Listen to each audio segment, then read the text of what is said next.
quick check to see if all of you are able to hear me loud and clear. That will ensure that the session goes all smooth.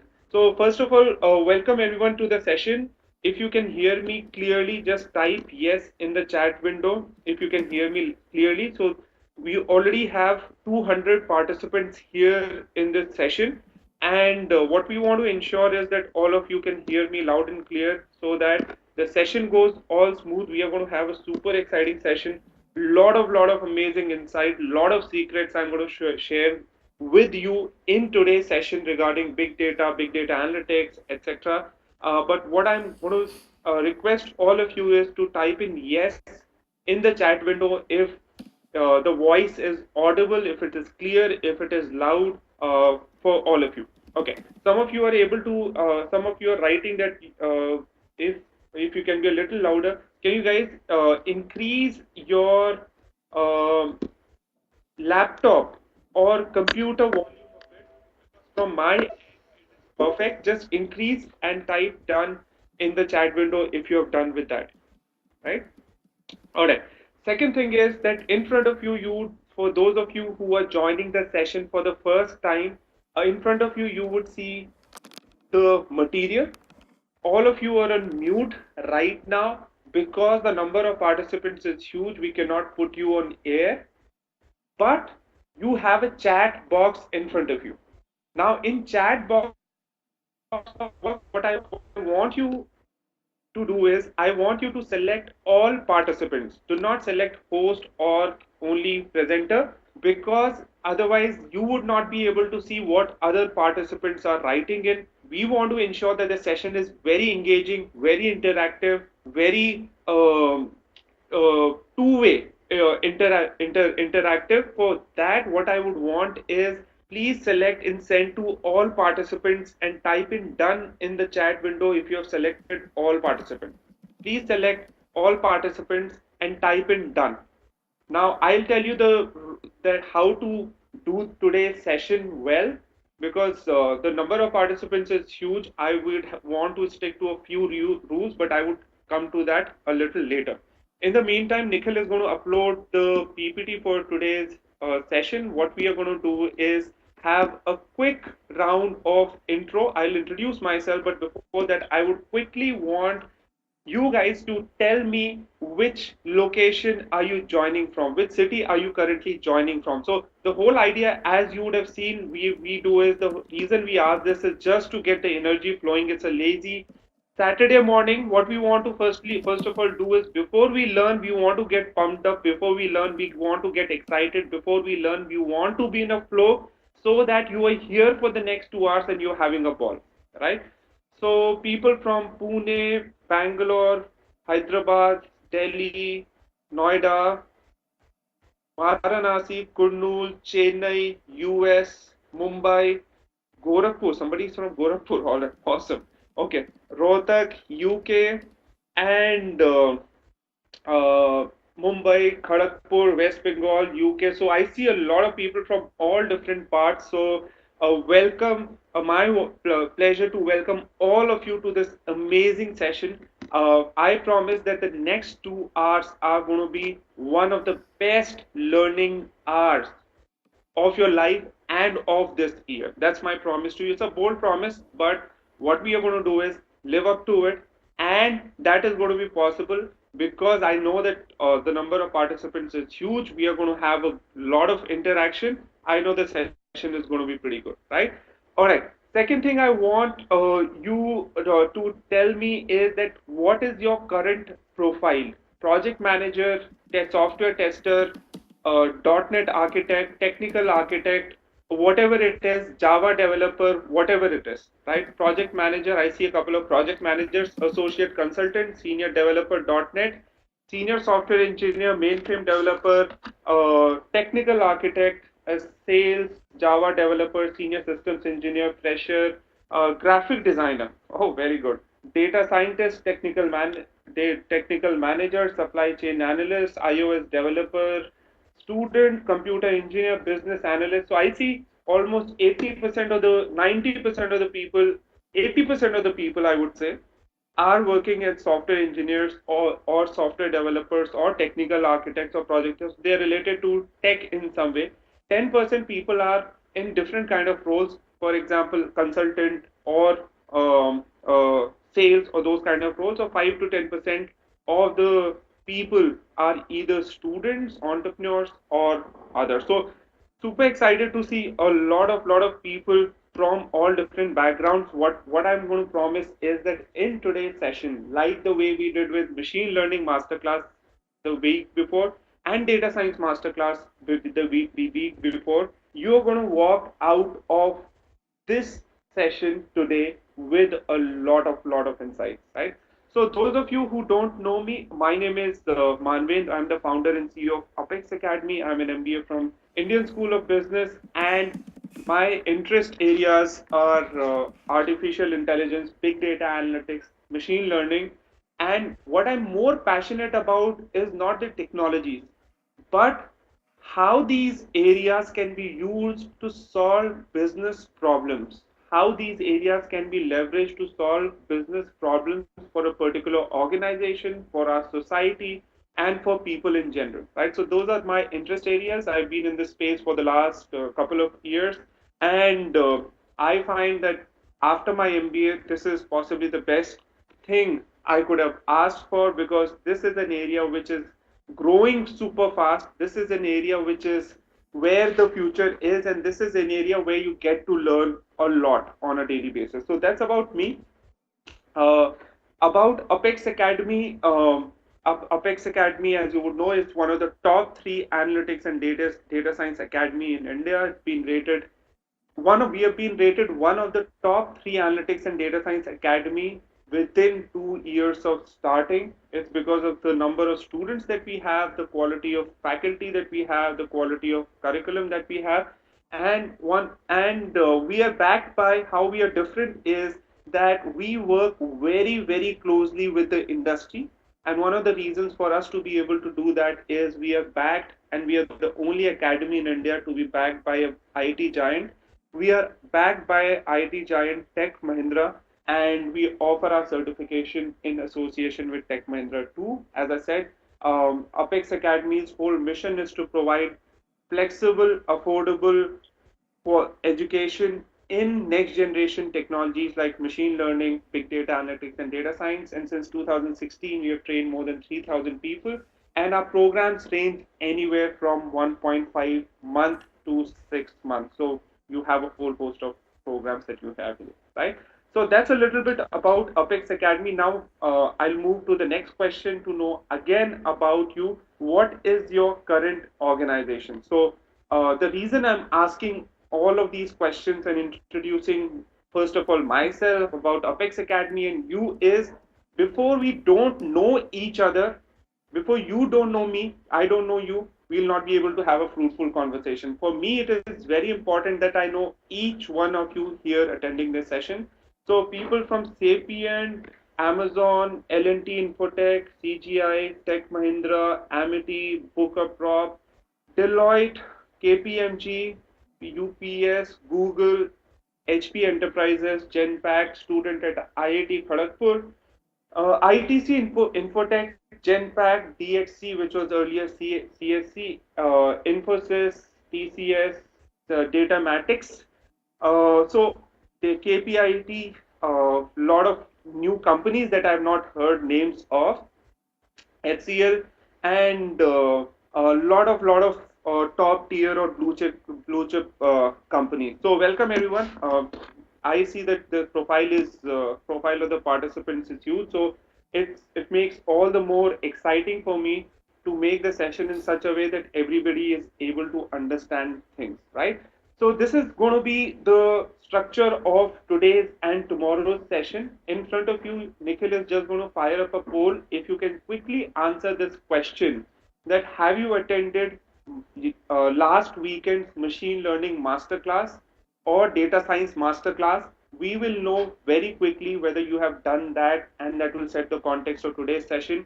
Please type in the poll. Don't type it at the chat window. Please type it in the poll. Have you attended any previous masterclass? Data science masterclass, machine learning masterclass. No, this is my first session, attended both. Very quickly, just mark your answers and we are good to go. All right. So 5 seconds remaining. Please mark your answer and do click on submit. A lot of you do not click on submit. So, okay, I hope that you mark your answers, right? So, my goal in today's session is to demystify this. Right now, in front of you, you would see a huge landscape, which may look a little frightening. These are the number of companies in the big data space. These are the number of companies operating in this particular space. And if big data is an area that you've always been interested in, it has excited you, but at the same time, it had seemed a little scary because it seems like this world, which is so big that it is very different from the area that you are operating in. So today's session is for you because in this today's and tomorrow's session, we are going to take you through a step-by-step process in which instead of getting overwhelmed with a lot of this kind of thing, what we are going to do is you're going to the love this area because you'd have total clarity about what this space is, right? So today's session is all about introducing you to big data analytics, and tomorrow's session is about careers. How many of you want to launch a career in big data analytics, or you are working in say Teradata or one of these kind of data warehousing technologies, and now you would want to kind of step up, move up, and also till now you're processing structured data. Now you'd want to work with unstructured data. So what I said to people is that big data analytics is nothing but it's a step up in your current role. Till now you've been working with structured data. Now you'll start working with unstructured data also, right? Okay. So here are the four parts to today's webinar. Just to set the context well, that first of all we'll do a quick introduction to big data, and I'm going to do it in a very layman term. We no fancy words, no big terms. We are going to do it in a way that everyone can understand and get excited about. Then we are going to discuss learning path for big data and big data analytics, and we are also going to discuss the difference between the two. How many of you are confused between big data and big data analytics, and you are not sure that what is the difference between the two things? It almost seems like the same thing, right? All right, okay. So we are going to discuss that as well. Then we are going to do a case study. How many of you want to become a consultant, big data consultant or architect? Even though you are not from this area, what I'm going to do is I'm going to make you a consultant, and we are going to do a lot of brainstorming. And my promise is that after today's session, you would be able to see a totally new perspective about how to sell to prospective Fortune 500 consultant companies when you are a big data solution architect, when you are a technical architect, when you are a consultant. So we are going to make you the consultant, but imagine you do not even you are not a big data expert. So you might be wondering that how am I going to make you a consultant? But that's my responsibility. I'll make you a big data consultant in the session, right? So does this sound exciting? Give me a yes if this sounds exciting, or just type in I'm excited with this, because this is a very unusual case study. We have been preparing it for the last 1 week.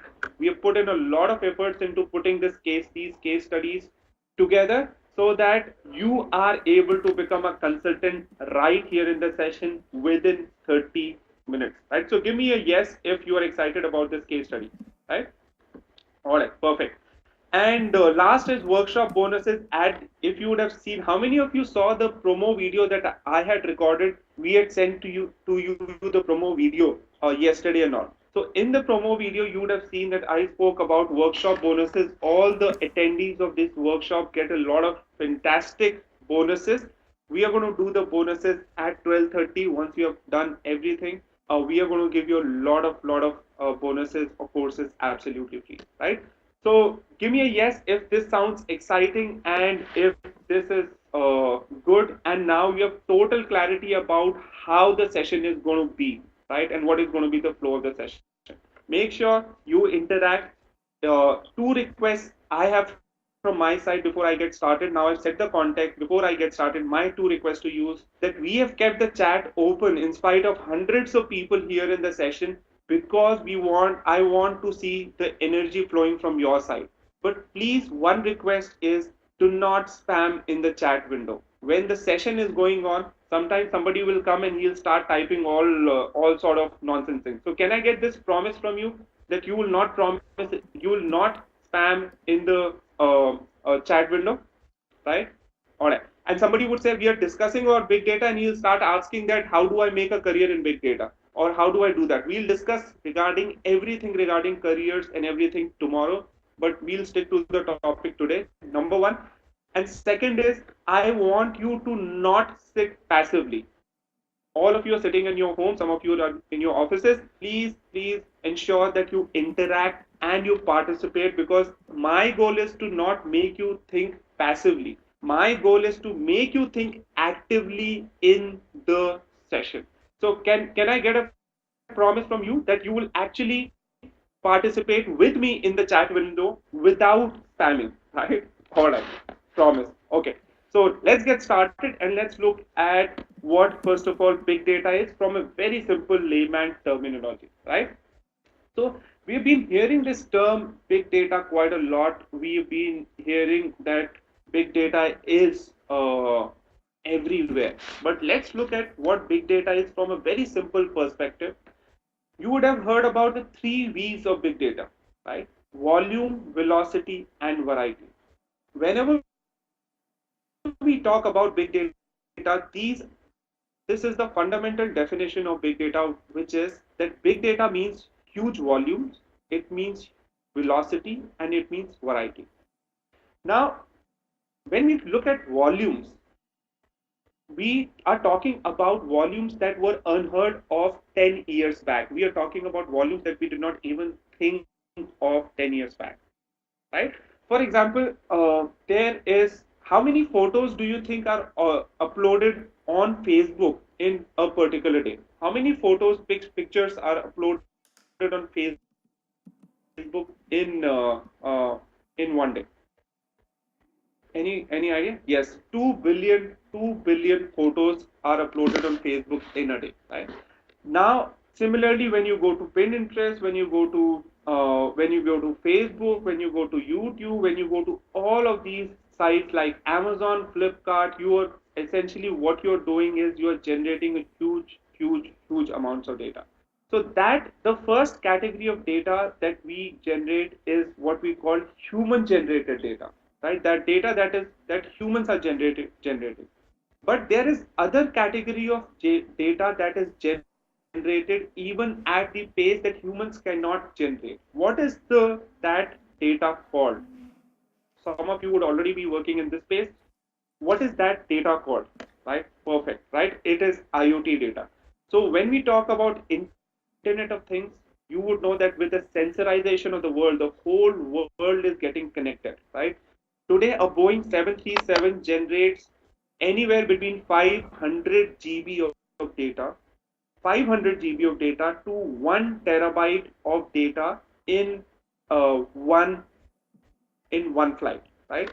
So isn't that amazing? The scale of data that is being generated, right? It's quite a lot, right? It's quite a lot. So that is the volume that which we are talking about. The second is velocity, right? What we mean by velocity is that today, suddenly, for example, if somebody dies on Twitter, a very famous personality dies on Twitter or dies. What happens on Twitter? Someone all of a sudden dies. For example, when Sridevi died, what happens on Twitter, right? Okay. Uh, what happens is that suddenly a lot of people start typing in on Twitter, and you need to have systems which can deal with that velocity of uh, you have that velocity of data coming in, right? And the third is next is clickstream data. When we are clicking on ads, when you are clicking on other things, you have a lot of data that is getting generated, right? Okay. A third is variety. When we talk about variety, when we are talking about data which is of different kind. So you have two types of data called structured data and unstructured data. Can you guys very quickly type in the chat window some examples of unstructured data?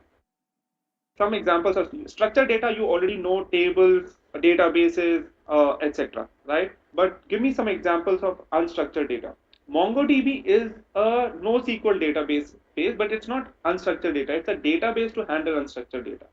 Right? Absolutely. We are talking about videos. We are talking about audio files. We are talking about text files. We are talking about a lot of data like is being generated by humans when they write a comment on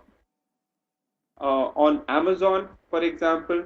All of these are examples of unstructured data. Now, companies earlier you did not have systems that could deal with unstructured data because most of the time you had systems which could only deal with structured data. But now we are moving to a world where you can also work with unstructured data. Can you guys just think very quickly which company uses unstructured data in a very good way?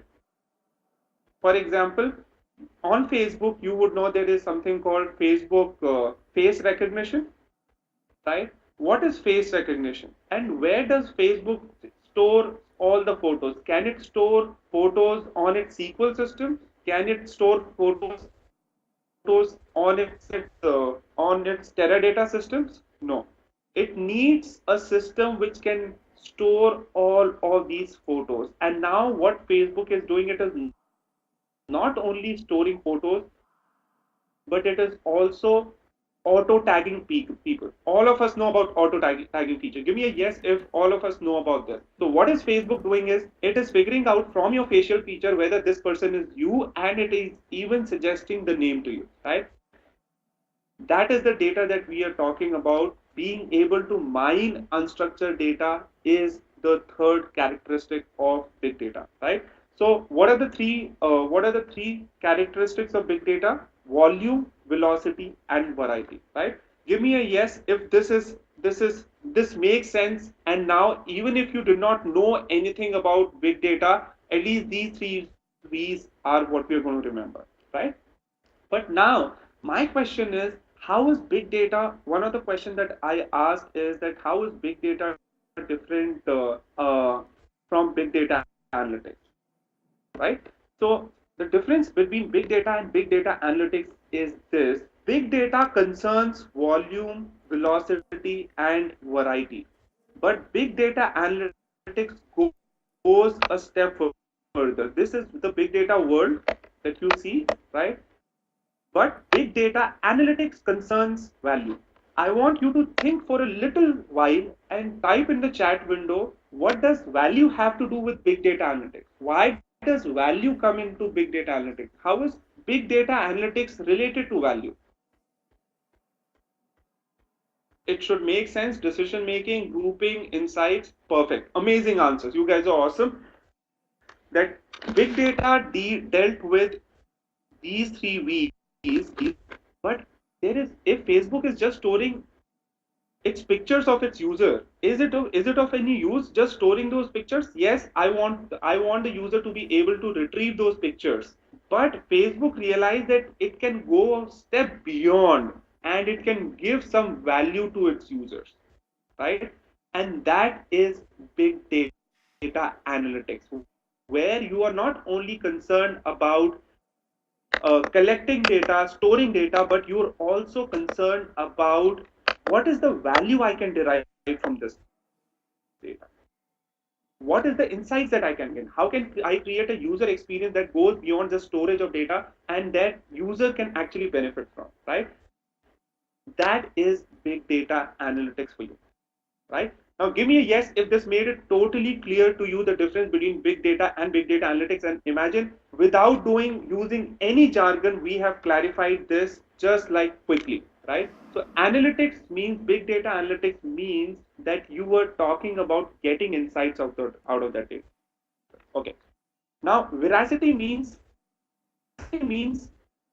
that can I trust this data, right? that how what is the single source of truth for this data? Can I trust this data? That data that is generated is good, is valuable only if it is what? It is quality data. Without quality data, that data is of no use to me, right? For example, those of you who are in technical world, you would have heard about this term called garbage in, garbage out. Give me, type in one in the chat window if you've heard of this terminology. Type in one in the chat window. Garbage in, garbage out. If I feed garbage to my system or my big data or Hadoop or Spark system, whatever it is, right? My system is only going to give me. Is it going to give me insights that are of going to be any value?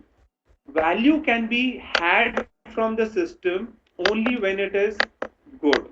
Only when the quality of data is good. So veracity is about the quality of data, right? So this is how big data and big data analytics are related, and they are different, right? So now when we talk about big data, one of the important questions that people have is that why what is the future of big data, right?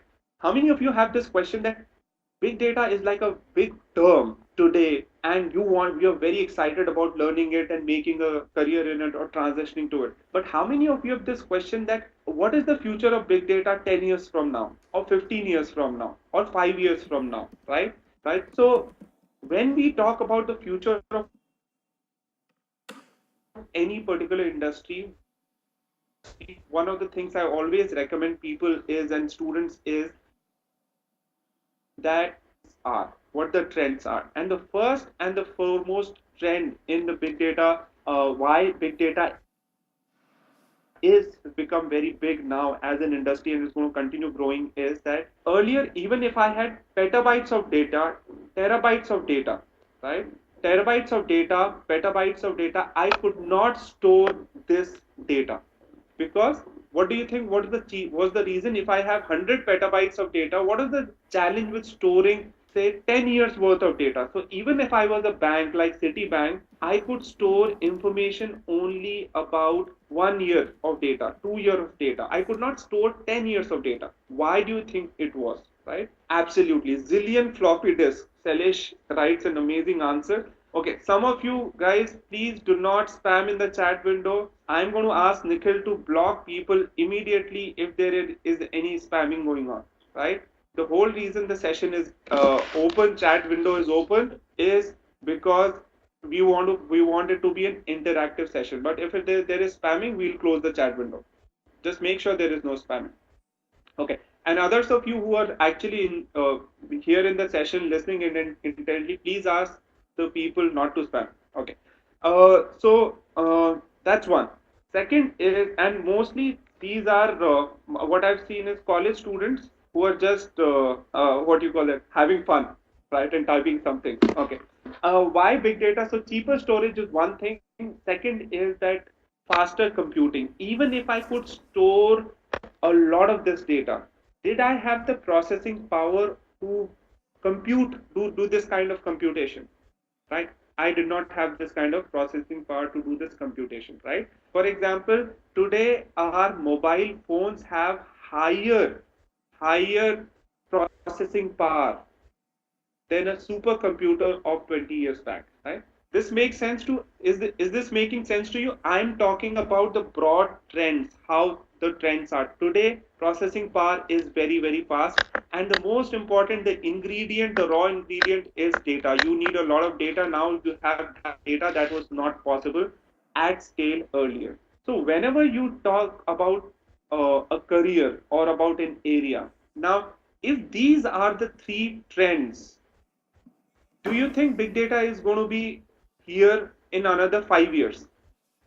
Another 5 years. When you look at these three trends, right? When you look at these three trends, right? Absolutely, right?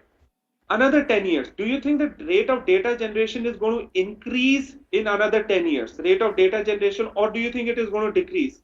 It's going to increase even more, even at the rate that we have not thought of. For example, when we are looking at self-driving cars, today we are talking about about connected cars. All of us have heard about connected cars. When we are talking about connected cars or self-driving cars, we are talking about cars that are generating 4,000 GB of data per day. Isn't that amazing? So if something like self-driving car actually becomes possible, right, you would have 4,000 GBs of data that each car would be generating, right? And that's like absolutely mind-boggling. And how do these cars generate data? These cars have sensors installed everywhere, and they work on something called IoT, right? So we are looking at an era where data generation is just going to scale exponentially from here, and it is just going to grow exponentially at the rate at which we have grown. The way rate at which data has grown in the last 5 to 7 years, it's going to even grow further from here, right? So does this solve that question that all of you have, that what is the future of big data? That I'm excited about it, but I want to know about future, because we are not looking at from a career perspective but trends perspective. That what are the broad trends, what are the underlying trends, why this is the future, why this is where everybody is moving it, right? All right, so some broad trends. All right, now, what we are going to do is have a quick look at how this big data journey unfolded. All of us have heard about this term called Hadoop. How many of you have heard about this term called Hadoop? Everybody has heard about Hadoop. But let's look at how the technology world, how the technology landscape in the big data world is changing. That why did Hadoop come into picture, for example, 10 or 15 years back? The reason Hadoop came into picture is that companies like Google, these were the problems being faced by very big companies earlier on, right? Like Yahoo, Google, and all. So they were running into big data issues, so they came up with something called Hadoop. Now Hadoop is an amazing system, and by 2020, that is another 2 years from now, out of all the data that exists in the world, what percentage of data do you think is going to be in Hadoop systems across the world, across Hadoop systems, across organization? 5%, 2%, 10%, 100%? Yeah. By 2020, that is in another 2 years, 50% of the world's data is going to be in Hadoop system. Isn't that amazing? That there was no single technology till now in the in the entire world wherein you had 50% of the world's data, and Hadoop is that system wherein you are going to have 50% of the world's data, right? But there is a problem with Hadoop. The problem with Hadoop was that you would see that it is a batch processing engine. I want you guys to think and very quickly type in and let me know what do you understand by batch processing. Those of you who are in this field, very quickly, batch processing. What does batch processing mean? Right? Schedule, right? Very good. Bulk processing. For example, if IRCTC, Indian Railways is my if Indian Railways is my client, I would take the transaction for the whole day and have processed everything in the night. For example, all of you use credit cards, right? Credit, when you make a transaction on a credit card, usually you would see that your bank statement does not get updated instantly, right? Have you guys observed this? It takes ICICI Bank 1 or 2 days to actually update your bank statement that you have made this credit card purchase. So what is happening here? It is batch processing. ICICI Bank is running a batch in the night or after every 1 or 2 days, whatever it is, and that is called batch processing, right?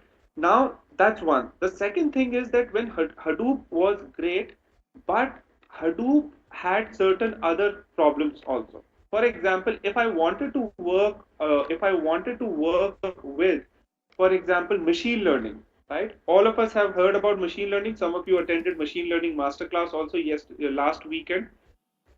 Then I had to integrate Hadoop with, say, Mahout to be able to do machine learning.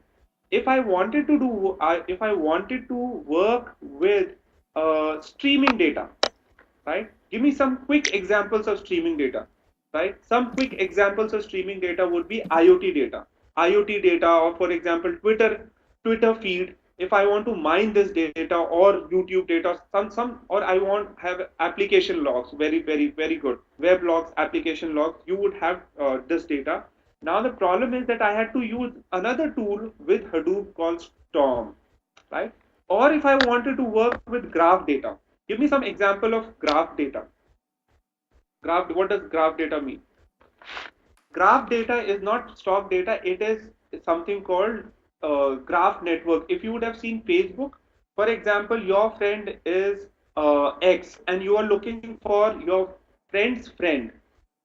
Now there are, if I'm looking for example, Akash on Facebook. Now, does Facebook show me the 1 million Akashes who exist in the world? Or does Facebook do something else? What does it do? Yes, Sachin gives an amazing answer. Like tree, right? Firstly, it maps how many Akashes are there in my friend list. Then, how many Akashes are there in my mutual friends list, and etc. etc. And then it will give me random answer, all the Akashes in the world, right? So, what is it doing? It's working on something called graph theory.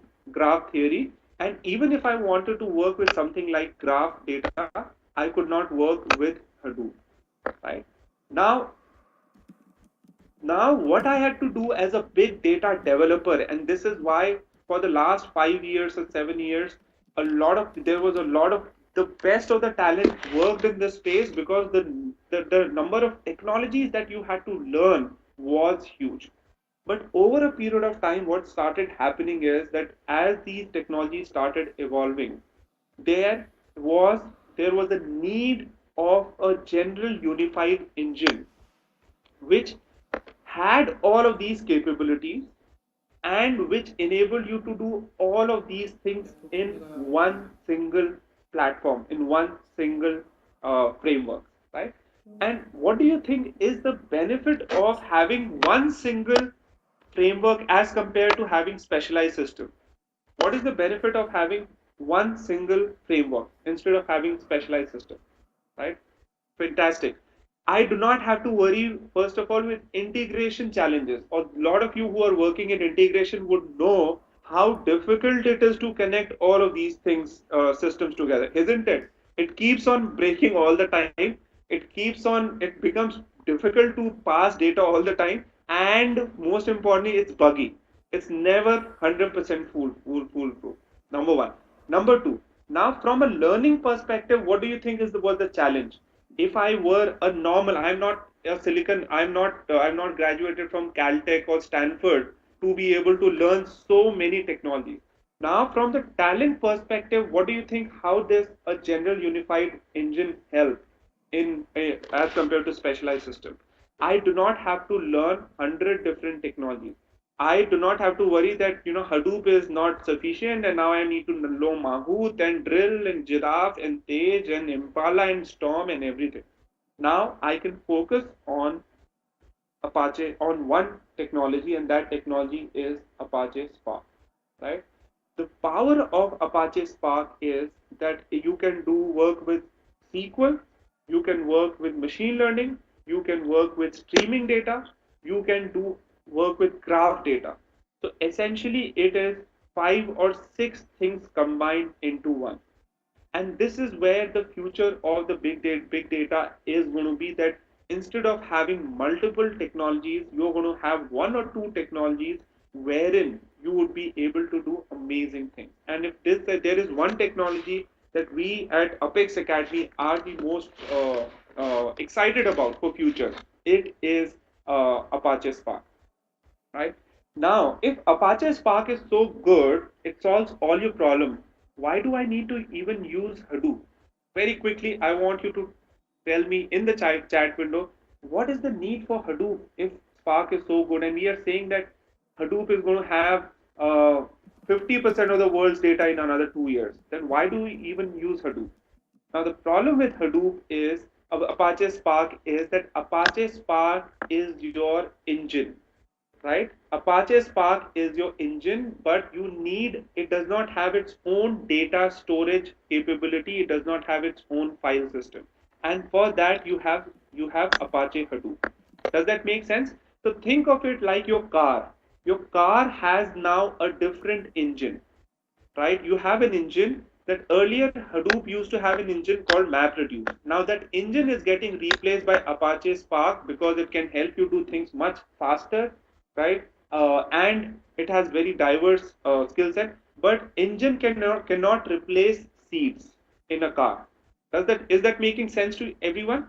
That Hadoop is there going to be there because of its file system. Apache Spark sits on top of Hadoop, right? And that's why the future of this is going to be that Hadoop is going to be used for batch processing, but more and more use cases in the future are going to be towards real-time streaming. And for that, most likely, the future of big data is going to be Hadoop for file system and storage and Spark for processing.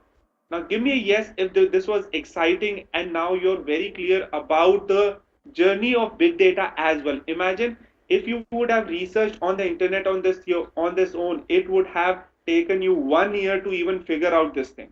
My goal is to condense it in such simple language, right? Such simple language that you would find that this is very easy to understand, right? All right. Okay. Very good. So, are we doing good on speed? Are you guys learning? Is it making sense? Are you guys even to also summarize? Perfect. All right. So this is how the big data landscape evolved, and this is how an ecosystem, a real-time big data ecosystem, look like. This is to just quickly give you an idea about what does a real big data project life cycle of ecosystem look like. There are four components to a project life cycle in big data, which is ingestion, storage, processing, and visualization. All of us know about ingestion, that when we ingest data from different sources, all what we need to do is you need to have systems like Scoop and Flume in big data to ingest that data. Then you need to store that data. Then you need to process that data, and then you need to visualize that data. But today we are not going to talk a lot about this, but because my goal is not to confuse you with too much information, but to help you understand things that are important to you first, right? So what I'll do is quickly, first of all, address some of the myths in the big data world. Now, the first and the foremost myth that I see is myth two, not myth one, which is big data is a technology. Now, after attending this session for 40 minutes, what have you understood? Is big data technology? Because 50 to 70% of the people say that big data is a technology. Big data is a technology. What is big data? It is a product? No. Big data is a methodology? No. It's a concept? No. Platform? No. Framework? How is big data framework? No. It's not a tool. Yes. Very good. Somebody has given an amazing answer. I know who that person is, but I've already gotten the right answer. Absolutely. Rahul and a couple of others. Big data is a problem. Big data is a problem of velocity, variety, and volume, right?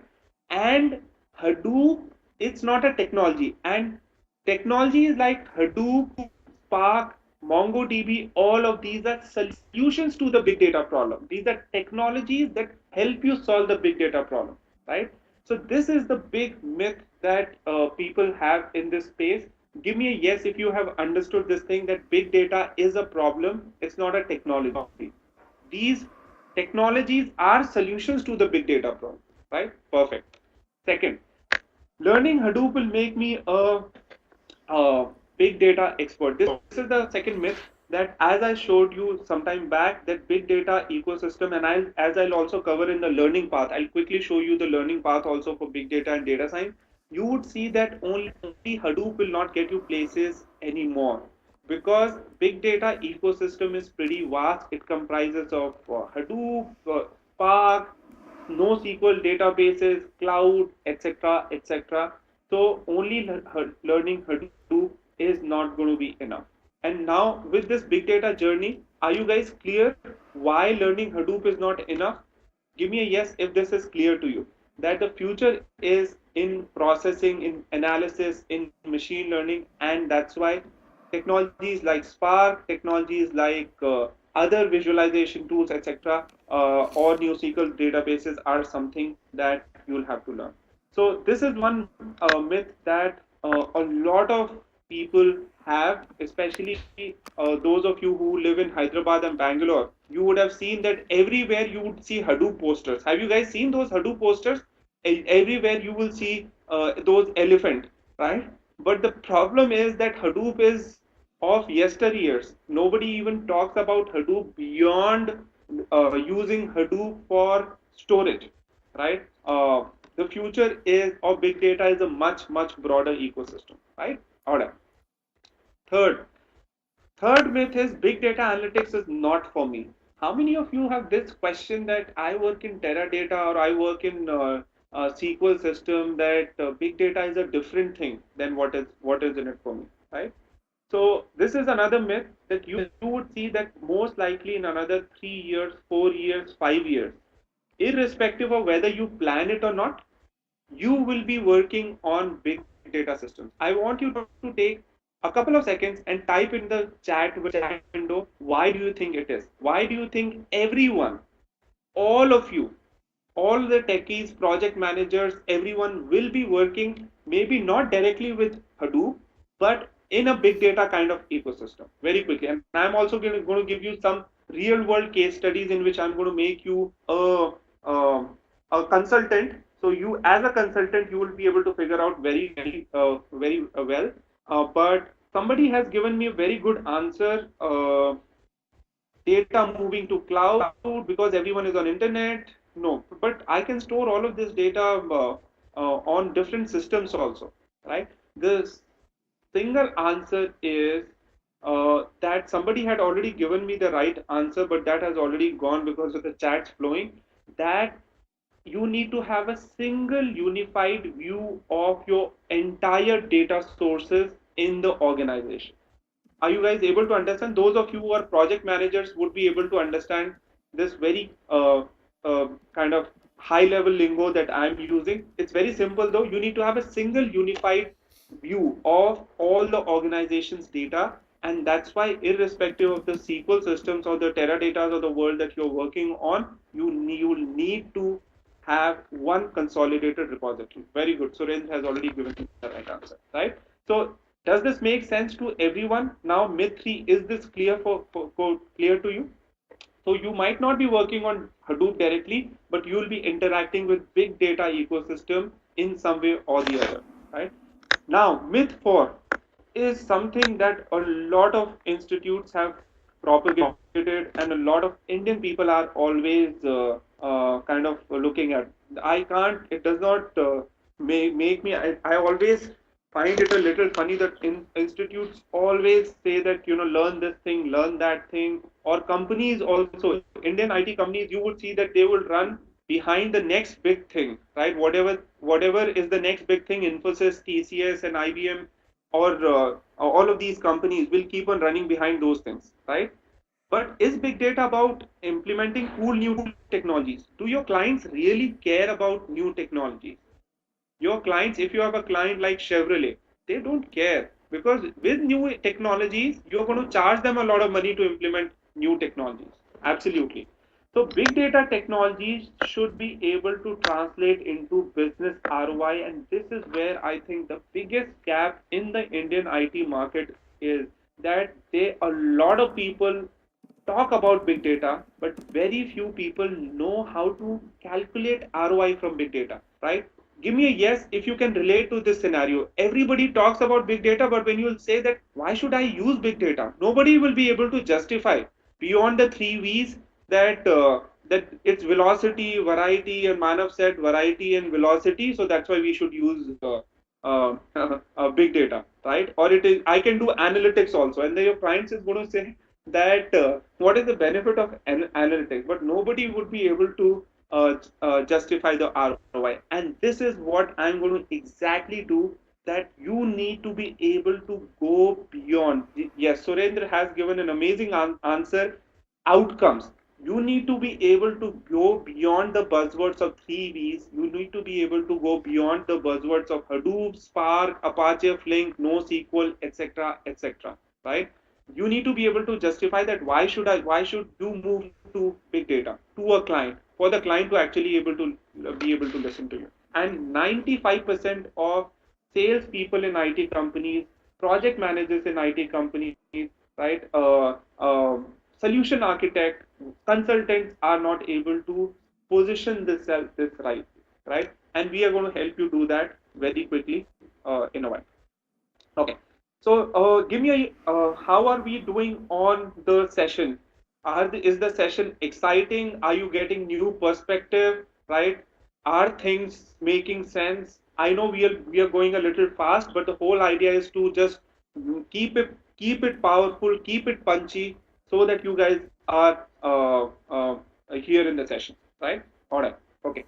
Now, let's quickly discuss the learning path for big data and big data analytics, and then we'll make you a consultant also, right? Very good. Now, the learning path for big data and big data analytics, how it differs is that when you're looking to learn big data, right, that you need to first of all start with something like Apache Hadoop. But sometime back, you would have seen that I said that Hadoop is just a small part. Why do we still start with Hadoop? Why should you learn Hadoop? Although the significance of Hadoop is going to be limited to storage, why should you learn Hadoop? The reason you should learn Hadoop is that when we talk about Apache Spark sits on top is built on top of something. What is that something? That something is Hadoop. Flink can run on top of something. What is that something? Hadoop. So Hadoop is the foundation in a way of the big data world, right? Is the base. Very good. Hadoop is the base of everything. That's why if you know Hadoop, you don't have to, the time is gone when you need to become a Hadoop expert, right? But you need to know big data and Hadoop basics, Java or Python. The beauty of Hadoop is that you need to know either Python or Java. So those of you who are from Java background can program Hadoop in Java, and those of you who are scared of Java can use Python for programming in Hadoop. The second good news is that you need to know Python and Java only for one thing called MapReduce. MapReduce is the core processing engine of Hadoop. But most of the time, you will not be actually working on MapReduce. You'll be working on something called Pig and Hive. Hive is a sequel on Hadoop kind of interface, which was developed by Facebook. Facebook developed Hive. And why do you think Facebook would have developed Hive? Because Facebook has one of the biggest Hadoop clusters in the world. All the data that we send on Facebook is stored on Hadoop, and since Facebook wanted its engineers to be able to work on Hadoop, and a lot of engineers during that time did not know big data, so they developed a tool called Hive, and through Hive you can write your SQL commands. How many SQL developers here? MySQL or IBM DB2 or some of the other SQL systems you are already working on. You know SQL in some other way. So you can write your SQL queries on top of Hadoop to retrieve your data, right? So that is Hive. Second thing that you need to learn as a part of big data is Spark. As I said, Spark is where the future is. Spark has its own native programming language called Scala, right? Scala is the language that we highly recommend everyone to learn. Then you need to learn how to work with streaming data and how to do machine learning with Spark. Third thing that you need to learn in big data is NoSQL. Now, why should you learn NoSQL? Isn't learning Hadoop and Apache Spark good? I want you to very quickly type in those of you who have an understanding of NoSQL or SQL. I want you to tell me very quickly why is NoSQL required. NoSQL. NoSQL means not only SQL. Yes. So as we are talking about SQL systems can only store structured data. NoSQL systems can store unstructured data as well. And to store unstructured data, you need to know NoSQL databases like MongoDB, Cassandra, HBase, Redis, DynamoDB, CouchDB, a lot of these things. Now, when you have so many databases, should you learn all of these? Right? Absolutely no. Even if you know two of these databases, it's more than enough because the concepts remain the same. Tomorrow, if you know MongoDB, for you it should be very easy to even learn DynamoDB. If you know, for example, HBase, learning Redis is also going to be easy for you because you know Redis. All right, I think some interruption. Somebody has, Nikhil, can you just check if somebody has joined from another ID? All right, okay. Last is now we have learned Hadoop, you have learned Spark, and you have learned NoSQL, and these are optional but very helpful. Now, in the big data world, now we have said that there's so many technologies. Would you be working only with Spark, and would you be working only with Hadoop?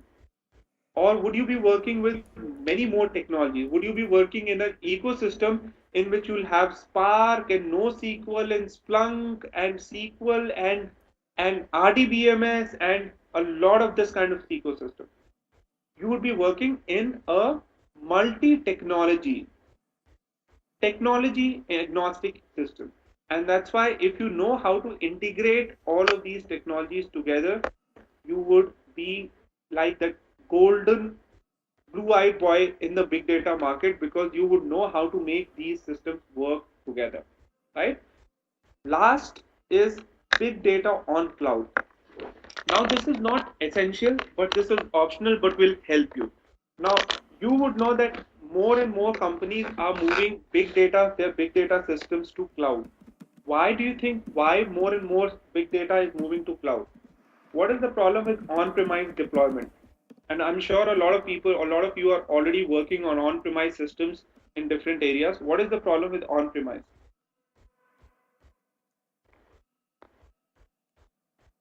Excellent. Scalability. It is very scalable, very number one. Number two is that when you have a cloud-based system like AWS, I do not have to do a lot of work. Everything is already set for me, right? Third thing is that I do not need to worry about hiring hundreds and thousands of engineers to manage my on-premise deployment. Are you guys able to understand this part? Because those of you who are at junior positions might not be able to understand or these things. People who are like solution architect and all would be able to relate to this.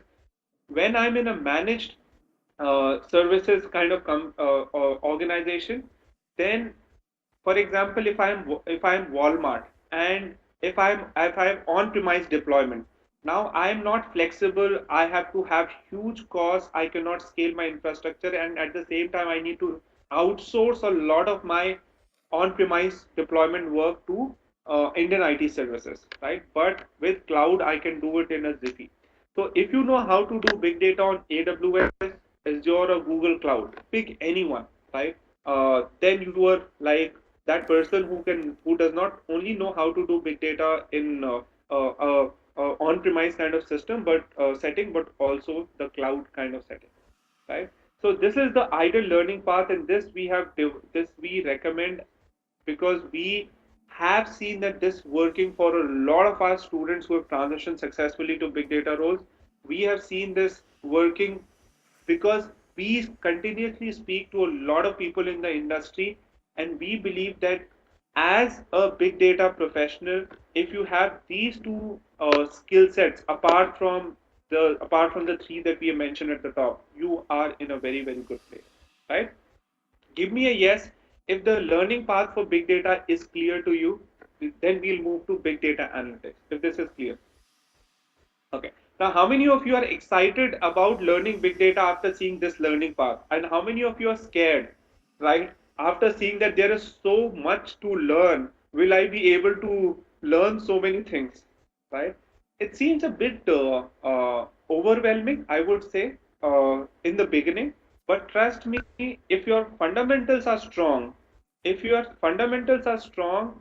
will be super amazing. And if you're interested in learning, because as I said, big data world is for those who have this passion for learning. Otherwise, you will be like that SAP person or Oracle, wherein you don't have to learn much for 5 years. In Oracle or SAP, what you learned in 5 years, here in big data world, you'll have to learn that in 6 months, right? 6 months. So that's the kind of mindset that you need for big data. Big data. Okay. Now, since the session is about big data analytics, now what is the approach that you need to have here is that in big data you would have seen we focused on the technology or the technical part of things, right? What you need for big data analytics is that you need to know not only big data, which is Hadoop and NoSQL Spark, but you also need to know analytics. If you know, for example, data analytics, Python, R, statistics, data manipulation, you need to know exploratory data analysis. You need to know core machine learning, because machine learning will help you to do analytics. Machine learning will help you to automate things. It will help you build automated systems, right? So in big data analytics, your focus is not only going to be on Hadoop and Spark, but it is also going to be on the analytics part of things, right? Plus data visualization is an added advantage, right? Give me a yes if this is clear, so that next we are able to move to the case study, because I'm really waiting for the case study to start to share to make you the big data consultant, right? But if the learning path is clear, give me a yes, so that I know that you are clear that's a difference between big data and big data analytics learning path. Okay. How is data science related to big data analytics? We'll take those questions at the end for sure. Right? All right. Okay. Data analytics. I'll quickly cover this. Data analytics is about making sense of data. Right? When you have huge amounts of data in Hadoop or Spark, you need to make sense of data, right? That is data analysis for you, right? It is a part of machine learning and data science. For example, you would see here, this is a snapshot of our 6-month course which maps with this. But in big data, and that is machine learning and data science has more intensive thing. Here you are learning both big data and data science also, right? Okay. Uh, Next is, let's move to the third section. So are we good with now the first two sections? Shall we move to the third sections? Are we excited about it? Because this is the second last leg of today's webinar. All right. And my goal is to make you a big data consultant. Now, let's set the context of uh, um, this session. So imagine that you are a big data, imagine that you work with IBM, or you've been hired in the big data team of IBM. Now, IBM wants to invest $2 billion, and IBM is already investing a lot of money in big data. It sees a massive opportunity in big data analytics and sees its Fortune 500 clients benefiting greatly from it, right? It sees its so even if you're in Infosys, it's the same thing. It's going to work. So I've just taken IBM just as an example, right? And you've been hired as a big data consultant. And what do you think you will have to do as a big data consultant if you've been hired? And IBM has this goal that it wants to be it has a lot of Fortune 500 clients that it sees that it can benefit them, which can benefit from its solutions, big data solutions. And you've been hired as a big data consultant. Now, very quickly, please type in the chat window, what do you think your job as a consultant, big data consultant at IBM is going to be? Is it going to be to code? No, it's not going to be to code. Right? What it is? What is going to be your solution? What is going to be your goal? Showcase savings, understand business requirement, analyze data from different sources, good understanding of big data to make things manageable. So, as a big data consultant, what you'll have to do is you'll have to go to clients, understand their needs, and suggest that how can big data help them in very simple terminology, right? Give me a yes if you guys have understood this. You will go to clients, you are a consultant, you have been hired at IBM, and your goal is to go to the clients and say that why should you go for a big data solution. Now imagine I am Manav and I go to a client and I say that my client is, for example, Citibank, and I say to Citibank CIO and say that the sales guy has already set up a meeting. So I'm not selling. I hope all of you guys understand the difference between uh, sales and consulting. Give me a yes if this is clear to you. Sales guys say that we have that IBM is a big data, it has launched so and so practice, we are doing blah blah blah, and I will get a consultant who will understand your requirements and who will help you suggest the right solution for you. Right now, you've been hired as a consultant. Now, will you go to Citibank and say that implement big data solution? Right? Implement big data solution. Citibank will not even care about that. Right? As a consultant, what you're going to do is you firstly will identify the business challenge of the client.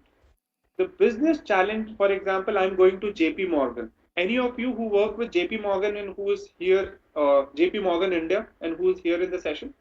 I'm just taking JP Morgan as an example. It can be any bank, right? Now, JP Morgan has this challenge. Sandeep works with JP Morgan. Very good. That JP Morgan has an enterprise data warehouse and its cost is skyrocketing. Its cost is skyrocketing, and the bank's goal is to improve profits through cost reduction in IT infrastructure. Give me a yes if you have understood this business problem, and you would see that as a consultant, these are how broad the problem statements are going to look like. We have not even spoken about Hadoop. We have not even spoken about anything. Give me a yes if this is clear to you. Very, very vague, very generic, but let's see that how as a big data consultant you're going to break this problem into this. So are you guys ready? Because now if you have not even understood, not a problem. I will make you a big data consultant and you will do it for me. Right? Now let's see that what you're going to ask is that cost reduction in IT infrastructure. Now, as Citibank, as JP Morgan, I generate 100 petabytes of data annually, and I'm using a traditional data warehousing solution. Traditional data warehousing solution. Now, my goal is going to be that what is my goal? Is it to implement Hadoop or is it something else? Very quickly, I want to see whether you have understood. It's not to implement Hadoop. What is my goal? To reduce cost. Very good. Reduce cost. What does cost reduction mean? That means it means that they are spending maybe what some amount of money to store this 100 petabytes of data, and if I can help Citibank store 100 petabytes of data at lesser price, if they're spending say 100 rupees, if I can help them store the same in 50 rupees, how much money I'm saving for Citibank? 50 rupees. I'm saving 50 rupees for Citibank. Now, are we a little clearer now with this? With this JP Morgan, sorry, I'm talking about JP Morgan, right? I hope this is makes sense, right? Now, this you have understood the problem statement. Now, what you're going to do is, first of all, you're going to look at what the traditional data warehousing solution, enterprise data warehouse solution, Citibank is using. So give me some examples of data warehousing solutions that are implemented at banks, or what are the biggest solutions, right? You would have something like Teradata. All of us are familiar with Teradata, which is a big data warehousing solution, right? You would have heard about Netezza. You would have heard about Greenplum. You would have heard about some of these big companies that use these data warehousing solutions, right? Now, what is a data warehousing solution? For those of you who are new to this, is data comes from your OLTP systems into databases, and then it finally is stored in your data warehousing solution. Now, you know that say JP Morgan is using Teradata, right? What you are going to ask is, okay, our goal is not to first of all discuss about OLTP and OLAP and all of these things. I'm going to keep it jargon free. I'm saying that data warehouse is a place where all of your data comes into that system, right? Now, as a consultant, you're going to ask that what data warehouse are you using? Does that make sense? Very simple question. What data warehouse are you using? I would say JP Morgan. I'm JP Morgan, and I'm going to say that I'm using Teradata. Then you're going to see and analyze how much does it cost me to store 1 terabyte of data. 1 terabyte of data to in Teradata. Is that a fair question? We have 100 petabytes of data, but I am looking at 1 terabyte of data. Right? Now, if you'll do your research and you find out this, to store 1 terabyte of data in your database system, you you have to shell out approximately $37,000, which is close to $40,000. Say $37,000.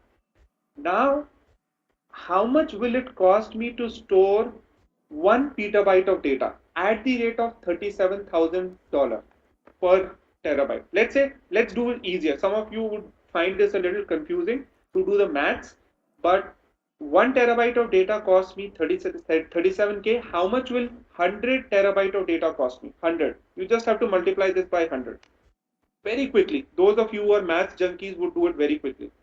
1 terabyte of data, 37.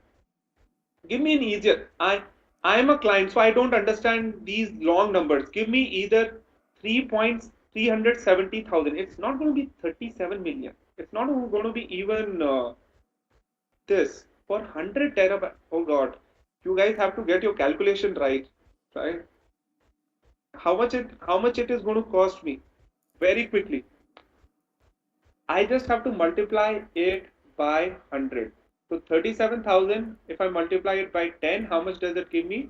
370. And if I multiply it by another 10, it will give me $3.7 million. Does this make sense? Give me a yes if this calculation is clear to everyone. Now you are a consultant, and as a consultant, you should be able to do maths very quickly. And that's the whole reason that all the consultants in top companies, you would see that they are from IIMs or top business schools. Now, do you see IIMs or IITs or something? Because they can do all of these calculations very, very quickly. 3.7 million, right? Now, how much does it cost me to store 1 petabyte of data? For 100 terabyte of data, it costs me this. How much does it cost me to do 1 petabyte of data? Very quickly, $37 million, right? And how much does it cost me now to store 100 petabyte of data? 100 petabyte of data. For 1 petabyte of data, it cost me $37 million. Now it cost me $370 million, right? Yes, it's costing me $370 million. If you would have seen, I don't know how many of you are aware, Snapchat very recently signed a $2 billion contract with Google Cloud to store all of its data. When I read that figure, I was like, it is crazy. But it makes sense because Snapchat has that kind of data and it wants Google to store that kind of data, $2 billion, right? So imagine $370 million is what they're spending on.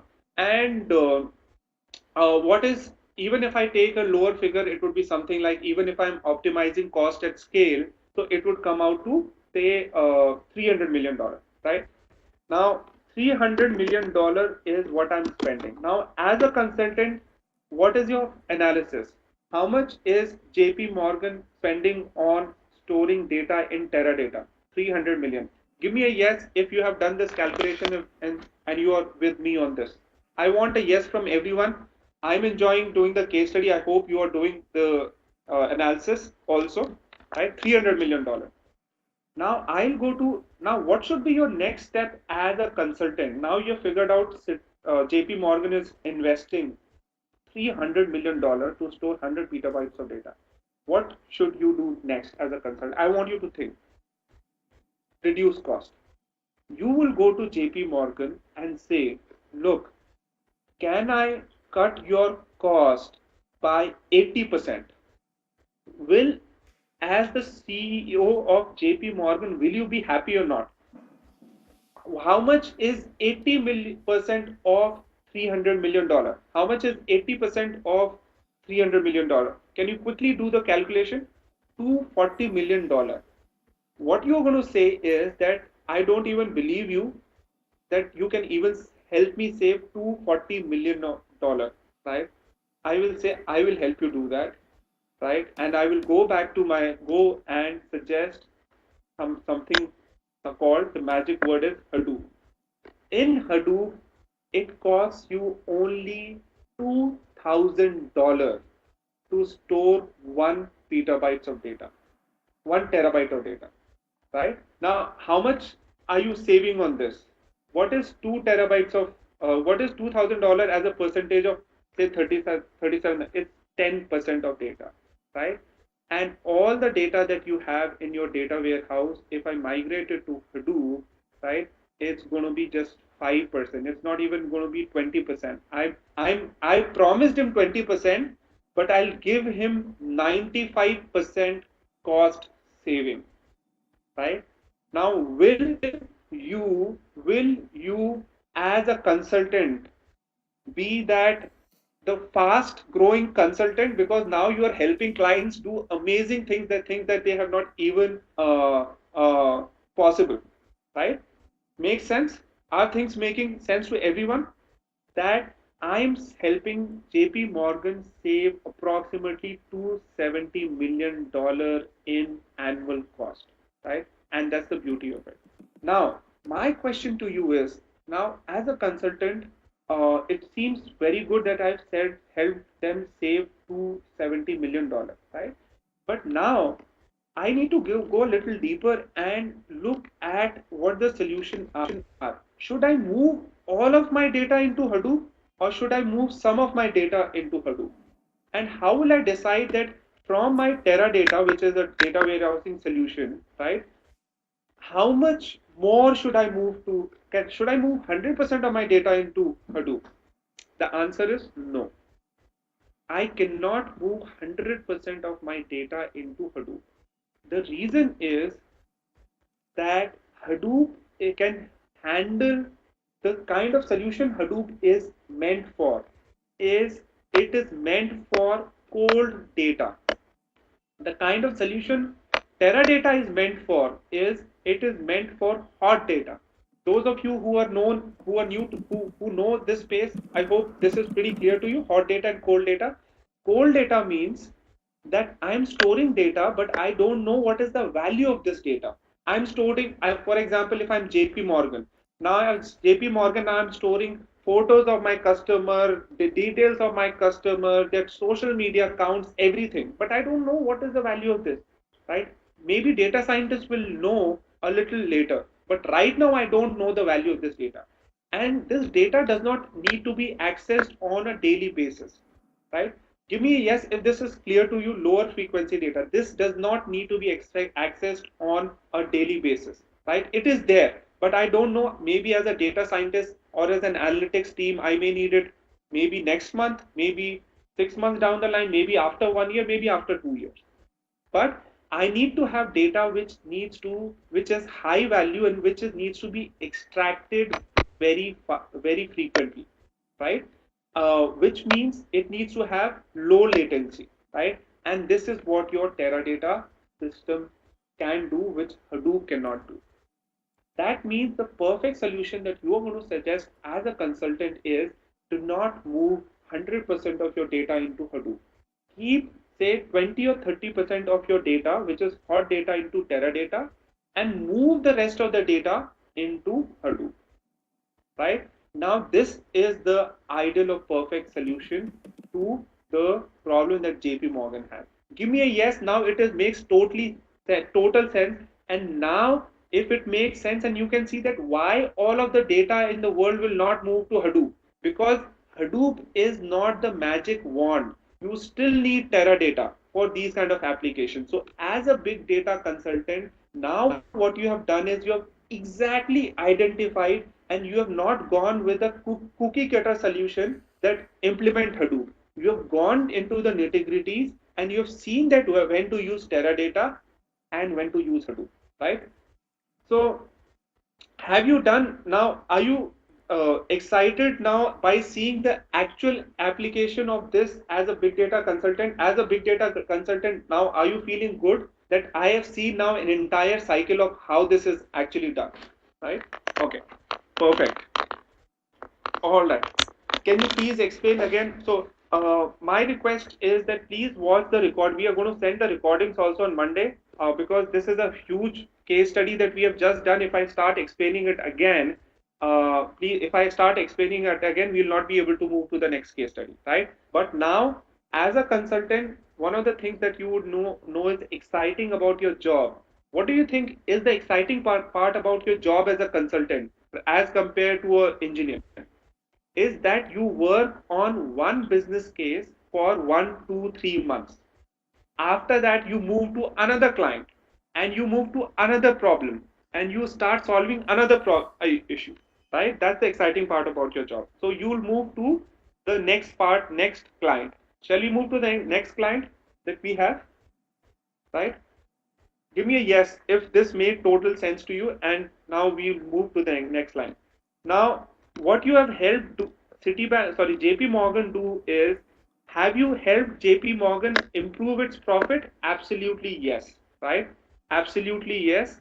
And you have helped JP Morgan reduce cost. But do you think that every client is going to be bothered about cost? There may be clients which may have certain other objective, right? Let's change the case study totally. Let's change the case study absolutely, and to switch gears and move to another client which has a totally different requirement. Shall we? Are you ready with as a big data consultant to handle my second assignment? Right? All right. So now we have changed the assignment, and the assignment is something different. And again, it's going to start with a business case, and the business case is this. I'm a retail client, and I have already have a system, and I'm generating 40 petabyte of data daily as Walmart, right? But now Walmart, you would know, is primarily a physical place. You go there physically, customers purchase and all. But Walmart sees that it's seeing a lot of competition from Amazon, and Walmart sees that online is the way to go. Online is the way to go. And if it online is the way to go, what are the benefits of online is that I can have a consolidated view of this data, and I can understand its customer needs better and sell more to its customers. So Walmart wants to sell more to its customer and change according to their customers' changing needs. Does this make sense to everyone? Right?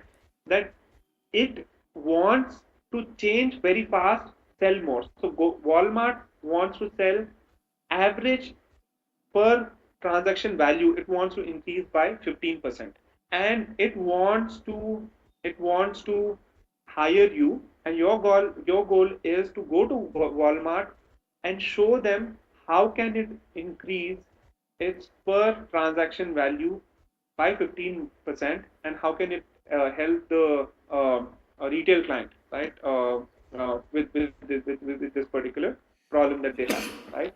Now let's look at this. Now, what one of the things, Walmart is just a case study I'm taking. Again, it can be anything else, right? One of the things that I would see is that till now that this particular retail client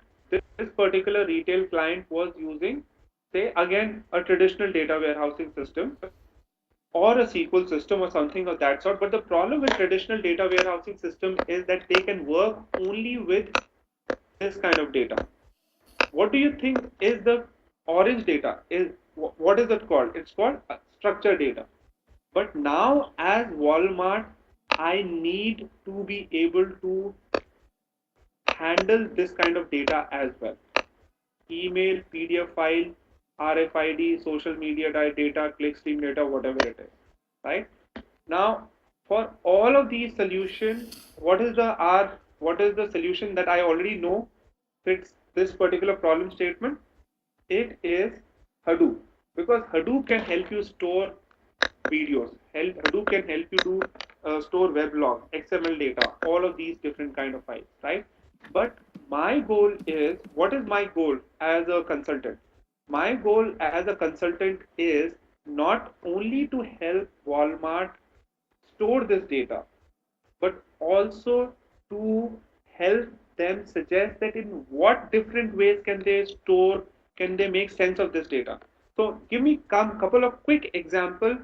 How can, for example, weblog data that Walmart is getting on its site can be leveraged by Walmart?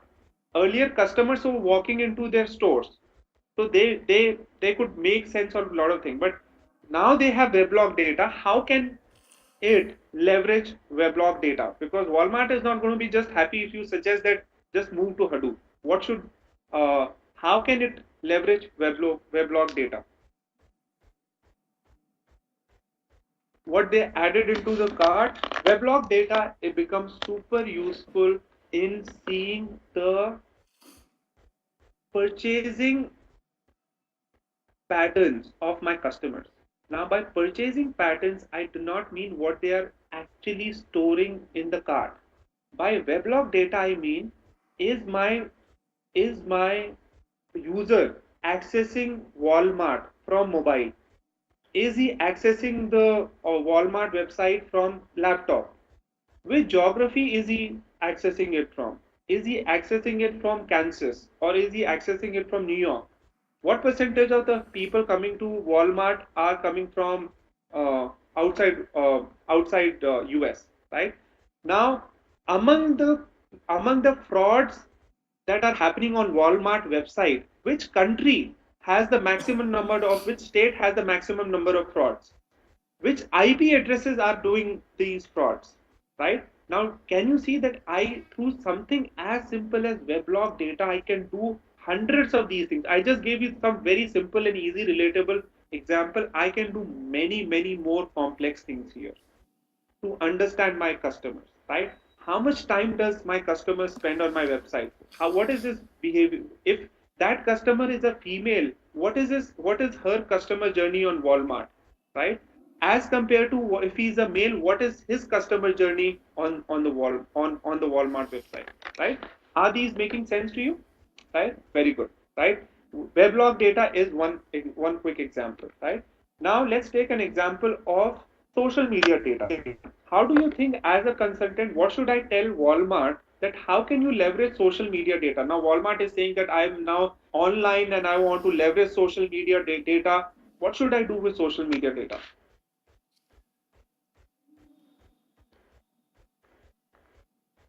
Targeted ads, fantastic, amazing. When a customer walks into a Walmart store, you cannot show him an ad when he is going back.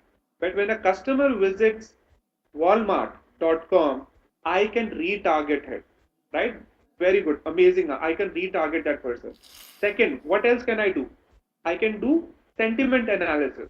I possibly have run a new social media campaign of Walmart which shows some particular feature about Walmart. I can actually see that how is the social media campaign doing on Twitter. I can actually see the feedback on that particular social media campaign, right? I am running, for example, a holiday discount thing. I can see that are people talking about Walmart more during the Christmas season, or Amazon more, or Barnes and Nobles more, or something else more, right? And what are the patterns like, right? Now, as a consultant, I have given 10 different use cases to Walmart on not only how Hadoop will help them, but also how can they make sense of all of these things, right? Now, again, you have done a very good job as a consultant, and you have gotten promoted to a senior consultant or to the principal consultant or something of that sort, right? Now, what you are doing is, what we are trying to do here is look at things from a business perspective and then work backwards, right? And I hope through this case study, again, you would have seen that when we talk about things as simple as weblog data or social media data, as a consultant, you need to know how to be able to manage or leverage on this data. Give me a yes if this case study made sense to you, because here we are not talking about cutting cost and using Hadoop. Here we are talking about how can you leverage Hadoop. What can't you do with Teradata that you can actually do with Hadoop? What can you do with Apache Spark that you could not do with Hadoop? Right? All right. Let's move to the next case study. Right. So now, as a senior consultant, you are better posed. Now you've solved two business cases. Now your third business case is of a jet aircraft engine manufacturer. Right. Now, jet aircrafts, as you will as they generate huge amounts of data. So they generate 1 terabyte of data per flight. An average aircraft does 5 to 10 flights per day, right? Why do you think that an average there is so much gap between this 5 to 10 flights per day?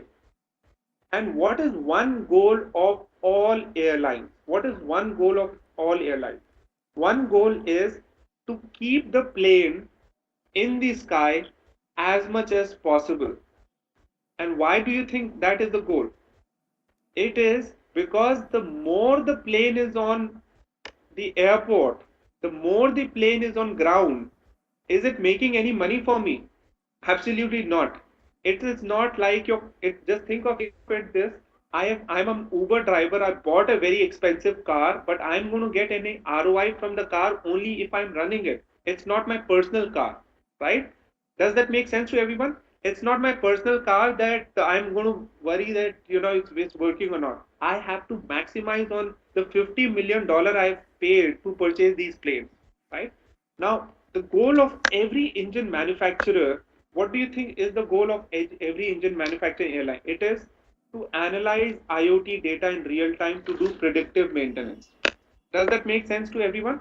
Predictive maintenance, so that even before an engine or there is some issue with an engine or anything after 7 days, I should be able to know 7 days in advance that this engine requires a repair, so that what can I do if I already know 7 days in advance?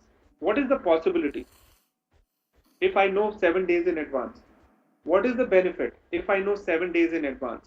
Think of it as a big data consultant. Absolutely. Not only fix the issues, what else? So somebody has given a very good answer. I missed his part. Spare parts. Absolutely. You would know that most of these engine manufacturers and all, they have a huge supply chain.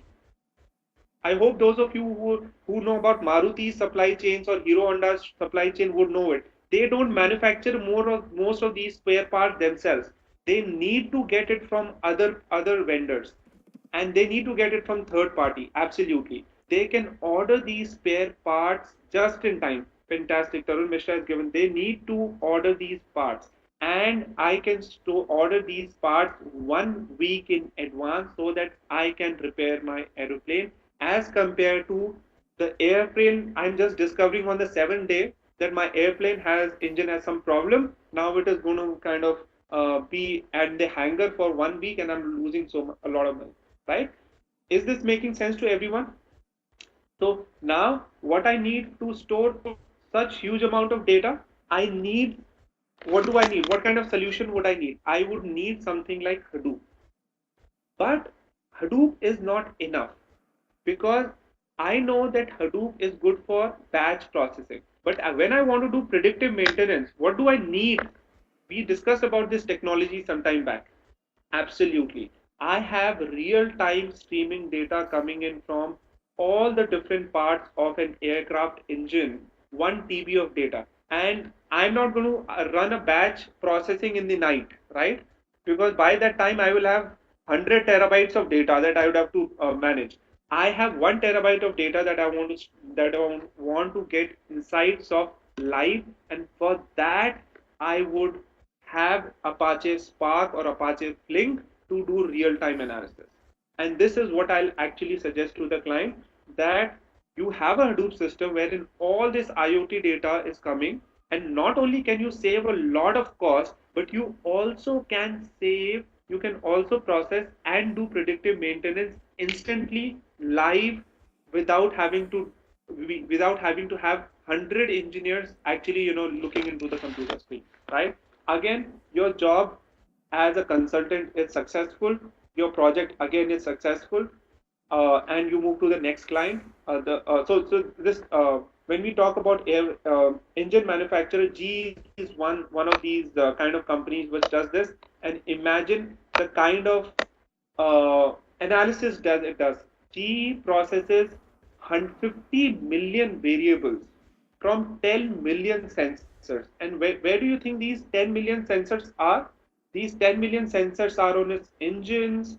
They are in different big turbines that GE manufactures, right? And this is what GE is moving towards, right? All right.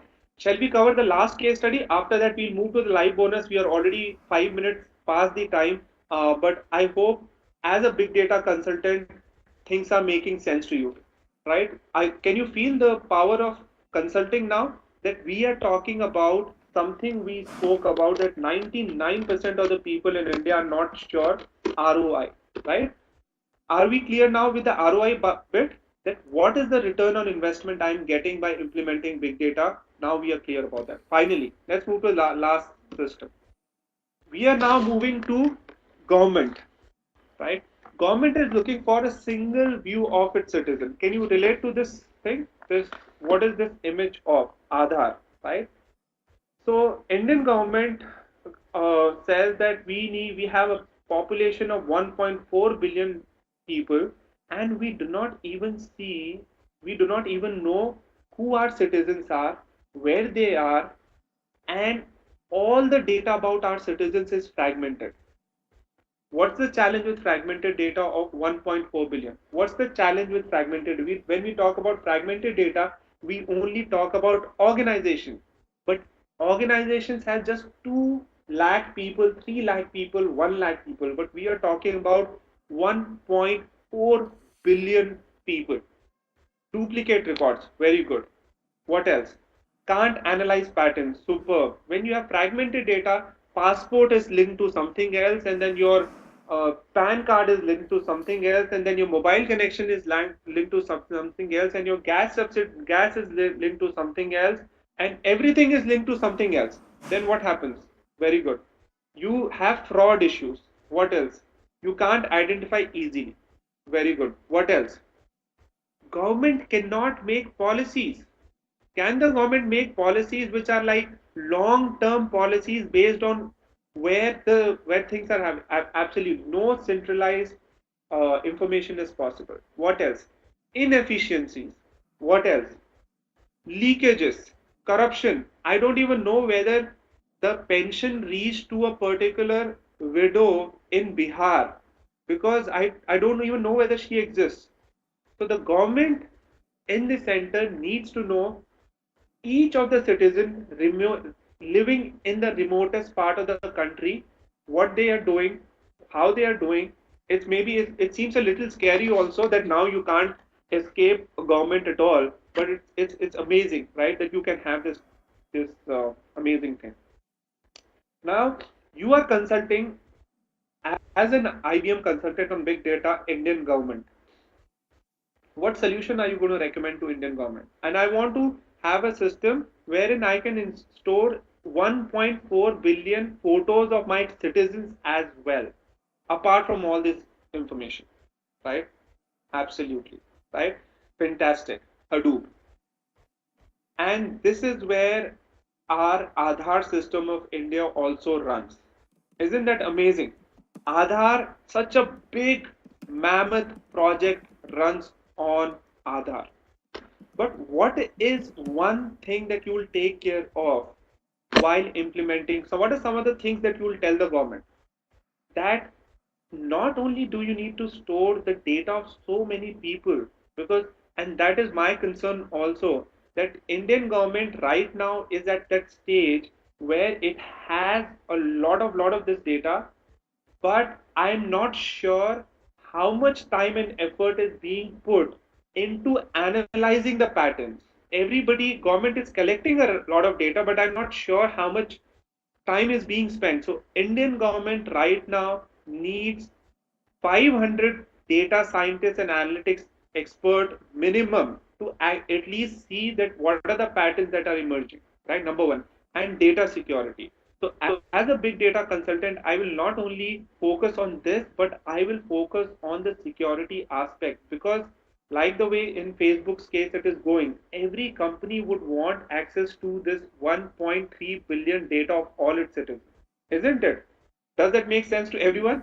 That which company in the world would not want to have a database? Every company would die for a database like that. And imagine, when every company would die for a database like that, you have a lot of unscrupulous elements which will want to breach into your system. That's why you system, as a big data consultant, you need to suggest security implications to the government, that what should it do, what kind of systems it should set. Maybe what you suggest to government is, will you suggest to the government Amazon AWS or Azure or Google Cloud? In that case, we have said that everything is moving to cloud. Will you suggest all of these things? No, absolutely. Then you will suggest that you need to have your own private servers, Government of India servers, which are in India itself, right? Although it's going to be very, very cumbersome to manage all of these servers, but I know that that tomorrow, if what if something wrong happens with Google and Google as a company shuts down, right? Who knows, right? Then Google Cloud will come crashing down, and Indian government cannot afford to lose this data of 1.4 billion dollars, for 1.4 billion citizens. Is it making now sense to you that as a big data consultant, you are now looking at those aspects that others are not looking at? You looked at security, and to Citibank you suggest, to JP Morgan you suggested move, or possibly to this GE you suggested move your data to Amazon AWS, but to Indian government you are suggesting do not move your data to Google Cloud or AWS. Keep your data in your private systems, but we'll help you implement Hadoop in the system, right? With this, we are at the end of the assignments that you have done. Now, I hope the whole idea was that to energize you and to help you see a perspective that nobody has would have ever shown you in the big data world. And I hope with this you would have gotten some good insights, some amazing insights into how to look at problems without even learning a technology, how to frame a problem, how to look at a problem, what are the various dimensions.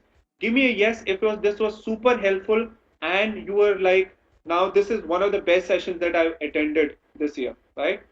All right, very good. Okay.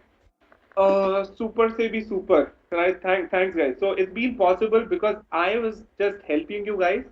You were the consultant. So thumbs up to all of you that you have solved this case study amazingly, right? Very, very good work. Now let's move to the last section of session of this uh, of today's session, which is bonuses. All, as I said, this is my favorite part. Apart from the case study, is usually my favorite part. The second favorite part is the workshop bonuses.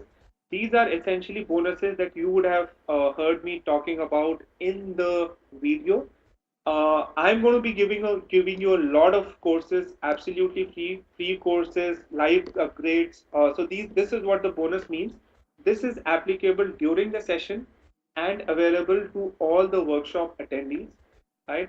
And this is available for those of you who are looking to enroll in or learn big data. How many of you are looking to learn big data now, or you have clarity about big data or big data analytics? And how many of you now can see that why this is future and why everybody is moving towards it, and why your career is also going to move towards it, whether you want it or not, right? So I'm going to be giving you a lot of amazing bonuses, which includes free courses, upgrades, and all. But before that, let me quickly talk about the April 14 batch. This is for those of you who are looking to enroll in the April 14 batch uh, quickly, right? So let's get started. For those of you who are looking to, Nikhil, is this the short brochure? Or is this the, okay, this is the short brochure. Nikhil is going to post the link to the April 14 batch in the chat window. There you can see this detailed brochure. I'm just going to quickly cover only two aspects, which is the big data tracks and the data science tracks. Those of you who are looking to enroll in the April 14th batch, this is the way we have covered today's case study, today's session. All the sessions are going to happen exactly in the same way, in which there is going to be a little bit of theory, but the focus is going to be on hands-on and being able to see how to do these things, right? Because the last thing that you want is you are just attending classes and you're learning big data, but you don't have any sense of how to actually build a Hadoop, build different kind of how to solve business problems through this, right? Okay. So let me talk about the core modules. In core modules, we'll start with Spark. The reason we are starting with Spark and not with Hadoop is because this is where the students are most excited about, and we want you to learn Spark at the very beginning of the course, right? After that, you'll be teaching Hadoop, then big data integration and processing, then electives you would have MongoDB, Edge-based NoSQL databases, Scoop and Flume, and then you will have the electives machine learning with Spark. There are 4 tracks in this. 6 month includes all 3 core modules, and electives you have all 2 electives. Super specialization has 2 core modules, 1 elective. Specialization has 2 core modules, no elective, and foundation has 1 core module. Now, as I said, one of the missions of Apex Academy is that to provide as much flexibility as possible to our students so that they are able to custom make their program. That means you can start with foundation and later upgrade to the 6 month certificate program, or you can start with specialization and later upgrade to 6 month certificate program, or you can directly upgrade enroll for the 6 month certificate program. How many of you are looking to directly go for the 6 month program, and how many of you are looking for foundation, right? Very quickly, I just want some answers in the chat window so that I know. 6 months, 6 months. Okay. The reasons 70% of our students directly go for 6 month certificate program because we believe that the number of things that you have to learn here is quite a bit. So that's why learning something in 1.5 month span or 4 weeks or 8 weeks is not possible. You need at least 4 to 5 months to absorb all of this thing, right? So now, what is the time frame for foundation? All the core modules are going to be for 1.5 months. For example, Spark is for 1.5 month course, Hadoop 1.5 month, big data integration 1.5 month, right? Electives are self-paced. They will be launched. They will be released after 5 months of instructor-led courses. After 1.5 months, after you're done with the Spark, you will get 1 week break, and then you will start with Hadoop, and after that you will get 1 week break, and then you'll get started with big data integration and processing, right? Give me a yes if this is clear to you. This is for, and then we'll move to the big data analytics track. This is for people who have some bad coding background. In Hadoop, you will not have to do intensive coding as such, like the way you do in Java and Python, but you will need to be able to get your hands dirty in code, right? Okay, very good. This is the fee for the big data tracks. Since there are 4 different tracks, the fee for the tracks differs. So you can start with foundation, as I said, or directly go for 6 months or choose a track in between. This is the duration of each of this. This is the regular course fee. And this is the fee, discounted course fee for the April 14 batches, right? This is the discounted fee. So 16,000, 32,000, 39, and 48,000 plus taxes. However, all of you as a part of the workshop get a free course upgrade from the super specialization track to the 6 month track. Give me a yes if this is helpful. All of you get a free course upgrade from the super specialization track to a 6 month track, right? Number one, and number two is you can pay the course fee in EMIs. If you have credit cards from one of these banks, you can pay the course fee in EMIs. So you can split your course fee in 6 month EMIs, 3 months EMIs, and pay as low as 6,000 rupees per month. Third option you have used, you just enroll with foundation and you later upgrade to super specialization, right? So all the 3 options are available there. right? Okay. Um, let's move to this next track, which is big data analytics track. As I said, big data analytics is for those of you who are looking to do both big data and data science. How many of you are looking to learn both big data and data science? Give me a yes in the chat window if you're looking to learn both big data and data science. This is for those of you who not only want to learn how to ingest data, collect data, store data in Hadoop and analyze, but you also want to get insights. You also want to learn machine learning. You also want to learn data analytics. You also want to learn data visualization, right? This is for those who want to learn this as well. In this, again, in the 6 month track, you have both all the tracks of big data and all the tracks of data science. In specialization, you can choose any two tracks. So this, as I said, the biggest reason that Apex Academy is one of the top 3 academies in India today is not only our great curriculum, great faculty, great support and all, but because of the flexibility that we provide, because we understand that students have different needs. So you can enroll in specialization, choose one of the tracks, whichever track you want to, and then later upgrade to 6 month certificate program. Right? All right. Great. So big data analytics program. I hope this is now clear to everyone. What is there in big data analytics? I will talk about the courses more in a little while. Big data analytics has 3 tracks. This is the course fee for the big data analytics. This is the discounted course fee for Nikhil. Can you answer some of the questions? A lot of questions are coming in the chat window. If you can answer these questions, that will be great. Right. This is the regular course fee for the for April batch. This is the discounted course fee. All of the workshop attendees who are there right now in the session get a free course upgrade from specialization. You would see big data analytics does not have a super specialization. Get a free course upgrade from specialization to the 6 month program. Is that a good news for those of you who are looking to enroll in the big data analytics program? Right now, yes. So very good. So those of you looking to go for big data, you can go for big data. Those of you looking to go for big data analytics, you can go for big data analytics. Guys, do not worry. We'll share the link to register for April 14 batch. Just give me 5 minutes. We'll share the link. I know a lot of you are just wanting to go there directly to enroll. Right. Here are some of the course reasons why Apex Academy has the maximum number of students in India in big data analytics, data science. One of the reasons is our top-notch curriculum. Our curriculum is designed by experts. We have knowledge repositories. You'll get pre-reads. You will get videos, assignment, installation guides.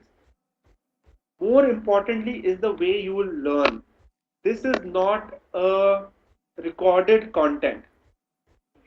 All the core modules are going to be taught by world class faculty. So you will have a faculty like me teaching you in the class, and one module is going to be taught by one instructor. For example, for Apache Spark, we'll bring one expert. For Hadoop, we'll bring another expert. For MongoDB, we'll bring another expert. So the whole idea is to get you the best of the faculty, top-notch faculty in the classes for you. Right? The way each class will work is we'll start with theory, then we'll move to hands-on, and then we'll do a case study. And then in each of the modules, say foundation, you'll be working on one project. So this will be a full-scale project, and we'll make you work on real-world data set. Like the way I did today, I took real-world case studies to help you understand this. I made you a consultant. Similarly, for you will be working on these projects for 1 month. We'll provide you data sets from companies like Amazon, Twitter, Walmart, Nike, Netflix, Vodafone, Yahoo, Starbucks. So we'll bring the best of the best projects from or data sets from across these companies. Obviously, all the sensitive information is going to be masked. All of you understand what does masking mean? That whatever is sensitive is going to be masked, whatever is not sensitive is going to be available for you to do the analysis. You load this data into Hadoop, this is not your dummy data set. I hope all of you understand what dummy data set is. It is not like 100 KB of data, right? It is hundreds of MBs of data, hundreds of MBs of data that you'll actually be working on, right? So does that sound exciting? That you will get your opportunity to work on hundreds of MBs of data live in the classes and beyond the classroom hours also. These are the various tracks in big data analytics and big data. I think data science is Nikhil, can you confirm, because I think big data timings are not here, we have mistakenly written data science. Nikhil is going to write the big data timings in the chat window. The big data analytics timings are this. There are two tracks, weekend and fast track. Those of you who are looking to complete the 6 month program in 3 months. How many of you are looking to finish the 6 month program in 3 months? Right. The timings for big data. Okay. Now a lot of things have started. Okay. So this is for people who are on bench, who are in between jobs, who are looking to switch jobs, who want to have big data analytics on their resume before they switch companies. This track is for them. In big data, it's going to be, and how many of you looking to go for the regular batch, regular weekend batch, right? Regular weekend, you want to absorb the content. You do not have anyway have a lot of time. You want to practice all the material that is being given, videos, assignment, classes, etc. during the week, right? You can go for the weekend. So the timings for big data batch, Nikhil is going to type in the chat window. The program fee includes certification exam fee, video recordings of the classes. So all the classes are going to be recorded just like the way we are going to record. We are recording now. The benefit of this is that you will not, even if you miss a particular weekend's class because you are ill, you have some work, you are not able to, you're traveling or something, you will not miss out on anything. We'll upload the recordings on our LMS. We have a proprietary LMS. You'll get access to the LMS. All the material, reads, videos, recordings, software, everything is uploaded there. You'll get access to this after making the after paying the fee and after registering yourself for the April 14 match, right? Last is discussion forums. Guys, we are going to share the link to the live bonuses. Please just wait for, I know a lot of you are just waiting. How many of you are just waiting to register for the April 14 batch? You already would know what the bonuses are and you just want to get started with the bonuses, right? We'll just get started with the bonuses. Don't worry, we'll just get started with the bonuses, but let me just complete this. For people who are totally new, so they might not know the course highlights, etc. Right? So the course fee also includes all required tools and software, whether you have to install Python, Tableau, Hadoop, Spark, MongoDB, everything is going to be provided in the course fee. No extra course fee, fee has to be paid. Right? Last is dedicated student services beyond the classroom hours. How many of you have this question that what if I miss a particular weekend's class? What if I have any question beyond the classroom hours? What if I have some question that I cannot get answered during the class? What if I watch the recording 4 or 5 times and then I find that I have some doubt, right? So we have a dedicated, since Apex Academy focuses only on big data, data science, machine learning, big data analytics. We have a dedicated research and student services team which will help you beyond the classroom hours, and not only beyond the classroom hours, just like the way I'm taking the session right now, and Nikhil is helping you in the chat window. Similarly, you will have a teaching assistant with you in the class as well, right? Who will help you with your queries, right? Last is career support. Career support is an integral part of Apex Academy is offering. The reason a lot of our students have transitioned into, in fact, yesterday only I just heard one of our students has migrated to Canada and gotten a job as a data analyst come scientist. One of the reasons is that we focus a lot. We do not guarantee placement, right? And we are very upfront about that, because we do not think that we in a 30 or 20 or 40,000 course we can actually guarantee placement. We'll have to charge you 5 lakhs to actually be able to do that. but we do everything possible to make sure that you are prepared for the industry, whether it is resume workshop, industry immersion sessions, interview preparation guide, mock interviews. We do everything to ensure that you are able to launch a career in this space successfully. For more on careers, make sure that you attend tomorrow's session. We'll talk about careers tomorrow, right? Okay. Last is so this is the placement support guarantee. So we do not guarantee placement, but we do everything possible to ensure that you get to launch your career in big data. Last is certification. One of the distinctive features of Apex Academy is that you get a not only Apex Academy certification, but a certification from an industry recognized name, which is Tech Mahindra. So Apex Academy certification is in partnership with Tech Mahindra, right? So any questions here, I'll take at the end of the bonuses. Now what I'm going to do is quickly move on to the bonuses. Give me a yes if we should move to the bonuses. I know a lot of you would have questions, right? I know a lot of you would have questions, but let's move to the bonuses, right? Nikhil, if you can post the link in the chat window, I think a lot of people are already waiting to enroll, right? And you already know the bonuses. Those of you who know the bonuses, you can directly go in the chat window, register. After registering, type registered in the chat window so that I know that you have registered, and also introduce yourself. For those of you who don't know what the bonuses are, I'll just quickly tell you what the bonuses are. Right now, Nikhil has posted a link to enroll for the April 14 batch. You just have to pay 3,000 right now to register yourself for April 14 batch and have all the bonuses that I'm going to share with you now, all the free courses absolutely free, and rest of the fee can be paid by 31st of March. Rest of the fee that you will have to pay will be, I'll just show you, will be the total course fee minus the 3,000 registration fee that you will be paying right now. Give me a yes if this part is clear to you. The final course fee that you will be paying will be 36,000 because you would have already paid 3,000 today, right? Okay. Somebody has already registered. It's absolutely crazy.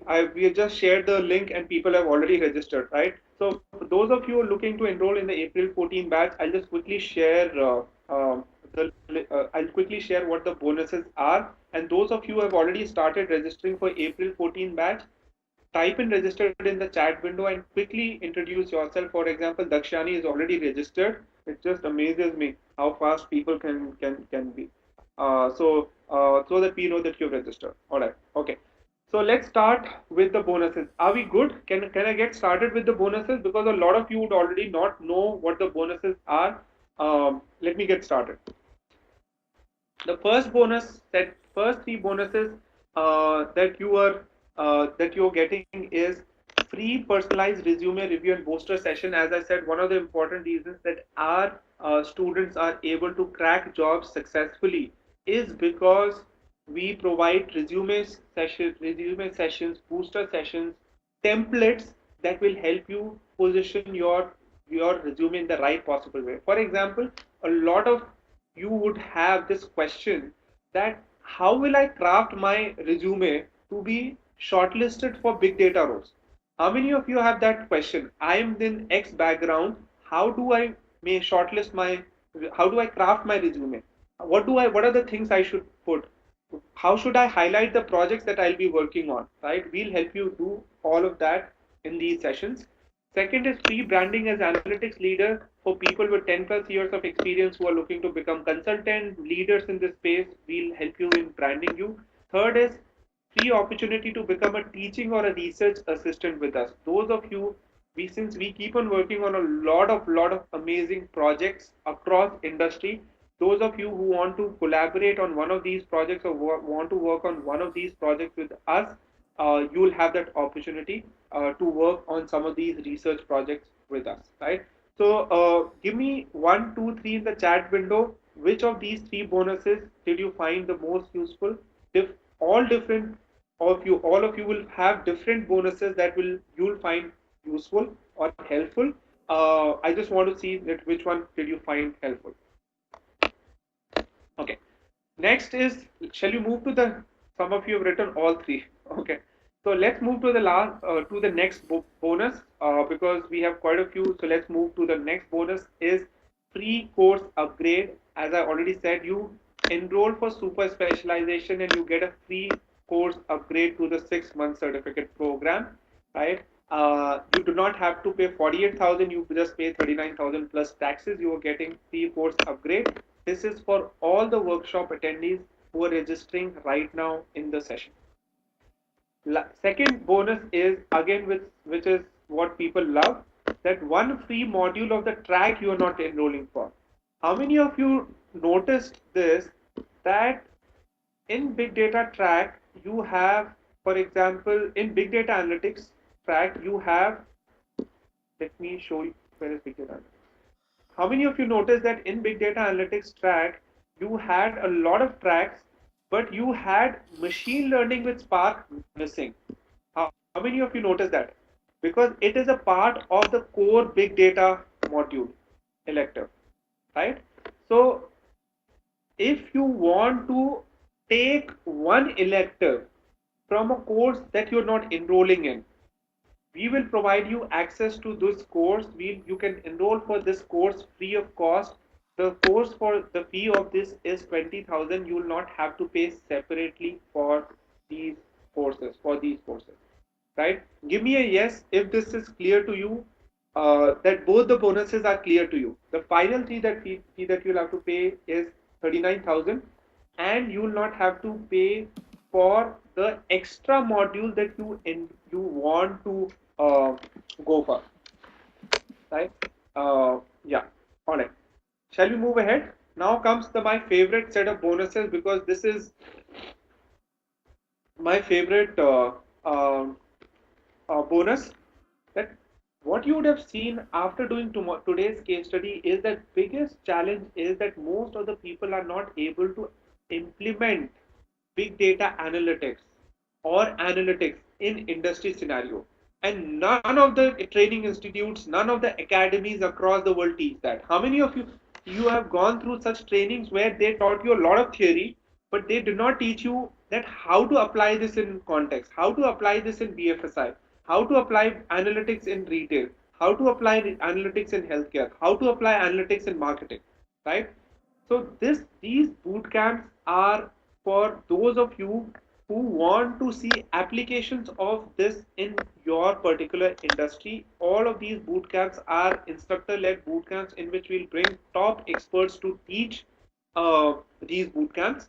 And the course fee for each of these boot camps is 10,000 rupees each, and you get access to all of these boot camps worth 40,000 absolutely free of cost. How many of you love these boot camps? And I want you to quickly type in which boot camp out of these is going to be the most useful for you.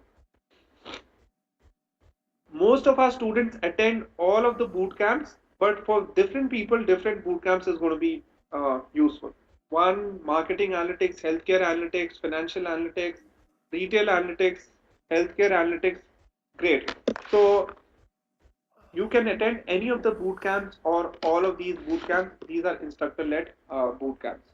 Okay.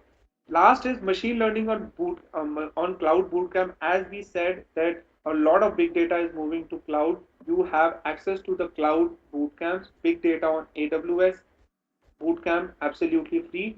Machine learning on Azure bootcamp free. How many of you love this bootcamp? This bootcamp is again my second favorite because the world is moving towards cloud. Hadoop is moving towards cloud. Spark is moving towards cloud, and everything is moving towards cloud. So as a big data expert, as a machine learning expert, you need to be able to do perform these operations on a cloud kind of setting, right?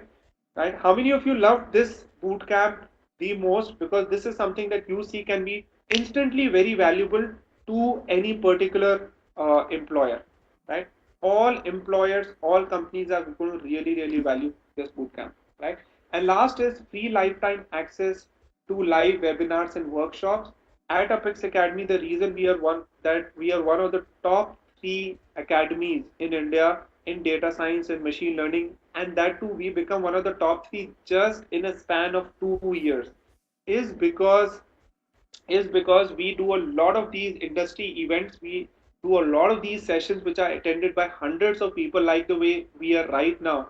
Hundreds of people are here in the session because we provide a lot of insightful sessions, and all of these you'll have access to free of cost. For example, if you go to our YouTube channel, you would see we have invited people from Vodafone, Barclays, PwC, Microsoft, Google, eBay, Silicon Valley, a lot of these industry experts to share with our students insights about what are the job trends, what they should be looking for with 10 years of experience, what are the kind of interview questions you can expect with 15 years of experience, how to mold your project management experience for a big data or analytics role. So we do a lot of these boot camps absolutely free of cost, right? Okay. Uh, all right.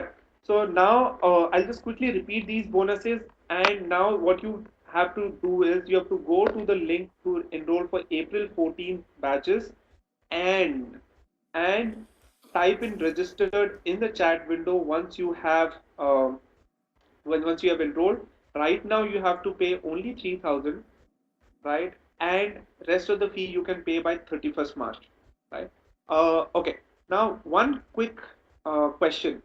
How many of you are still confused that whether I should register for big data or big data analytics or data science? How many of you are not confused? You would want to go for either of these three, but you're not sure that what is the right track for you.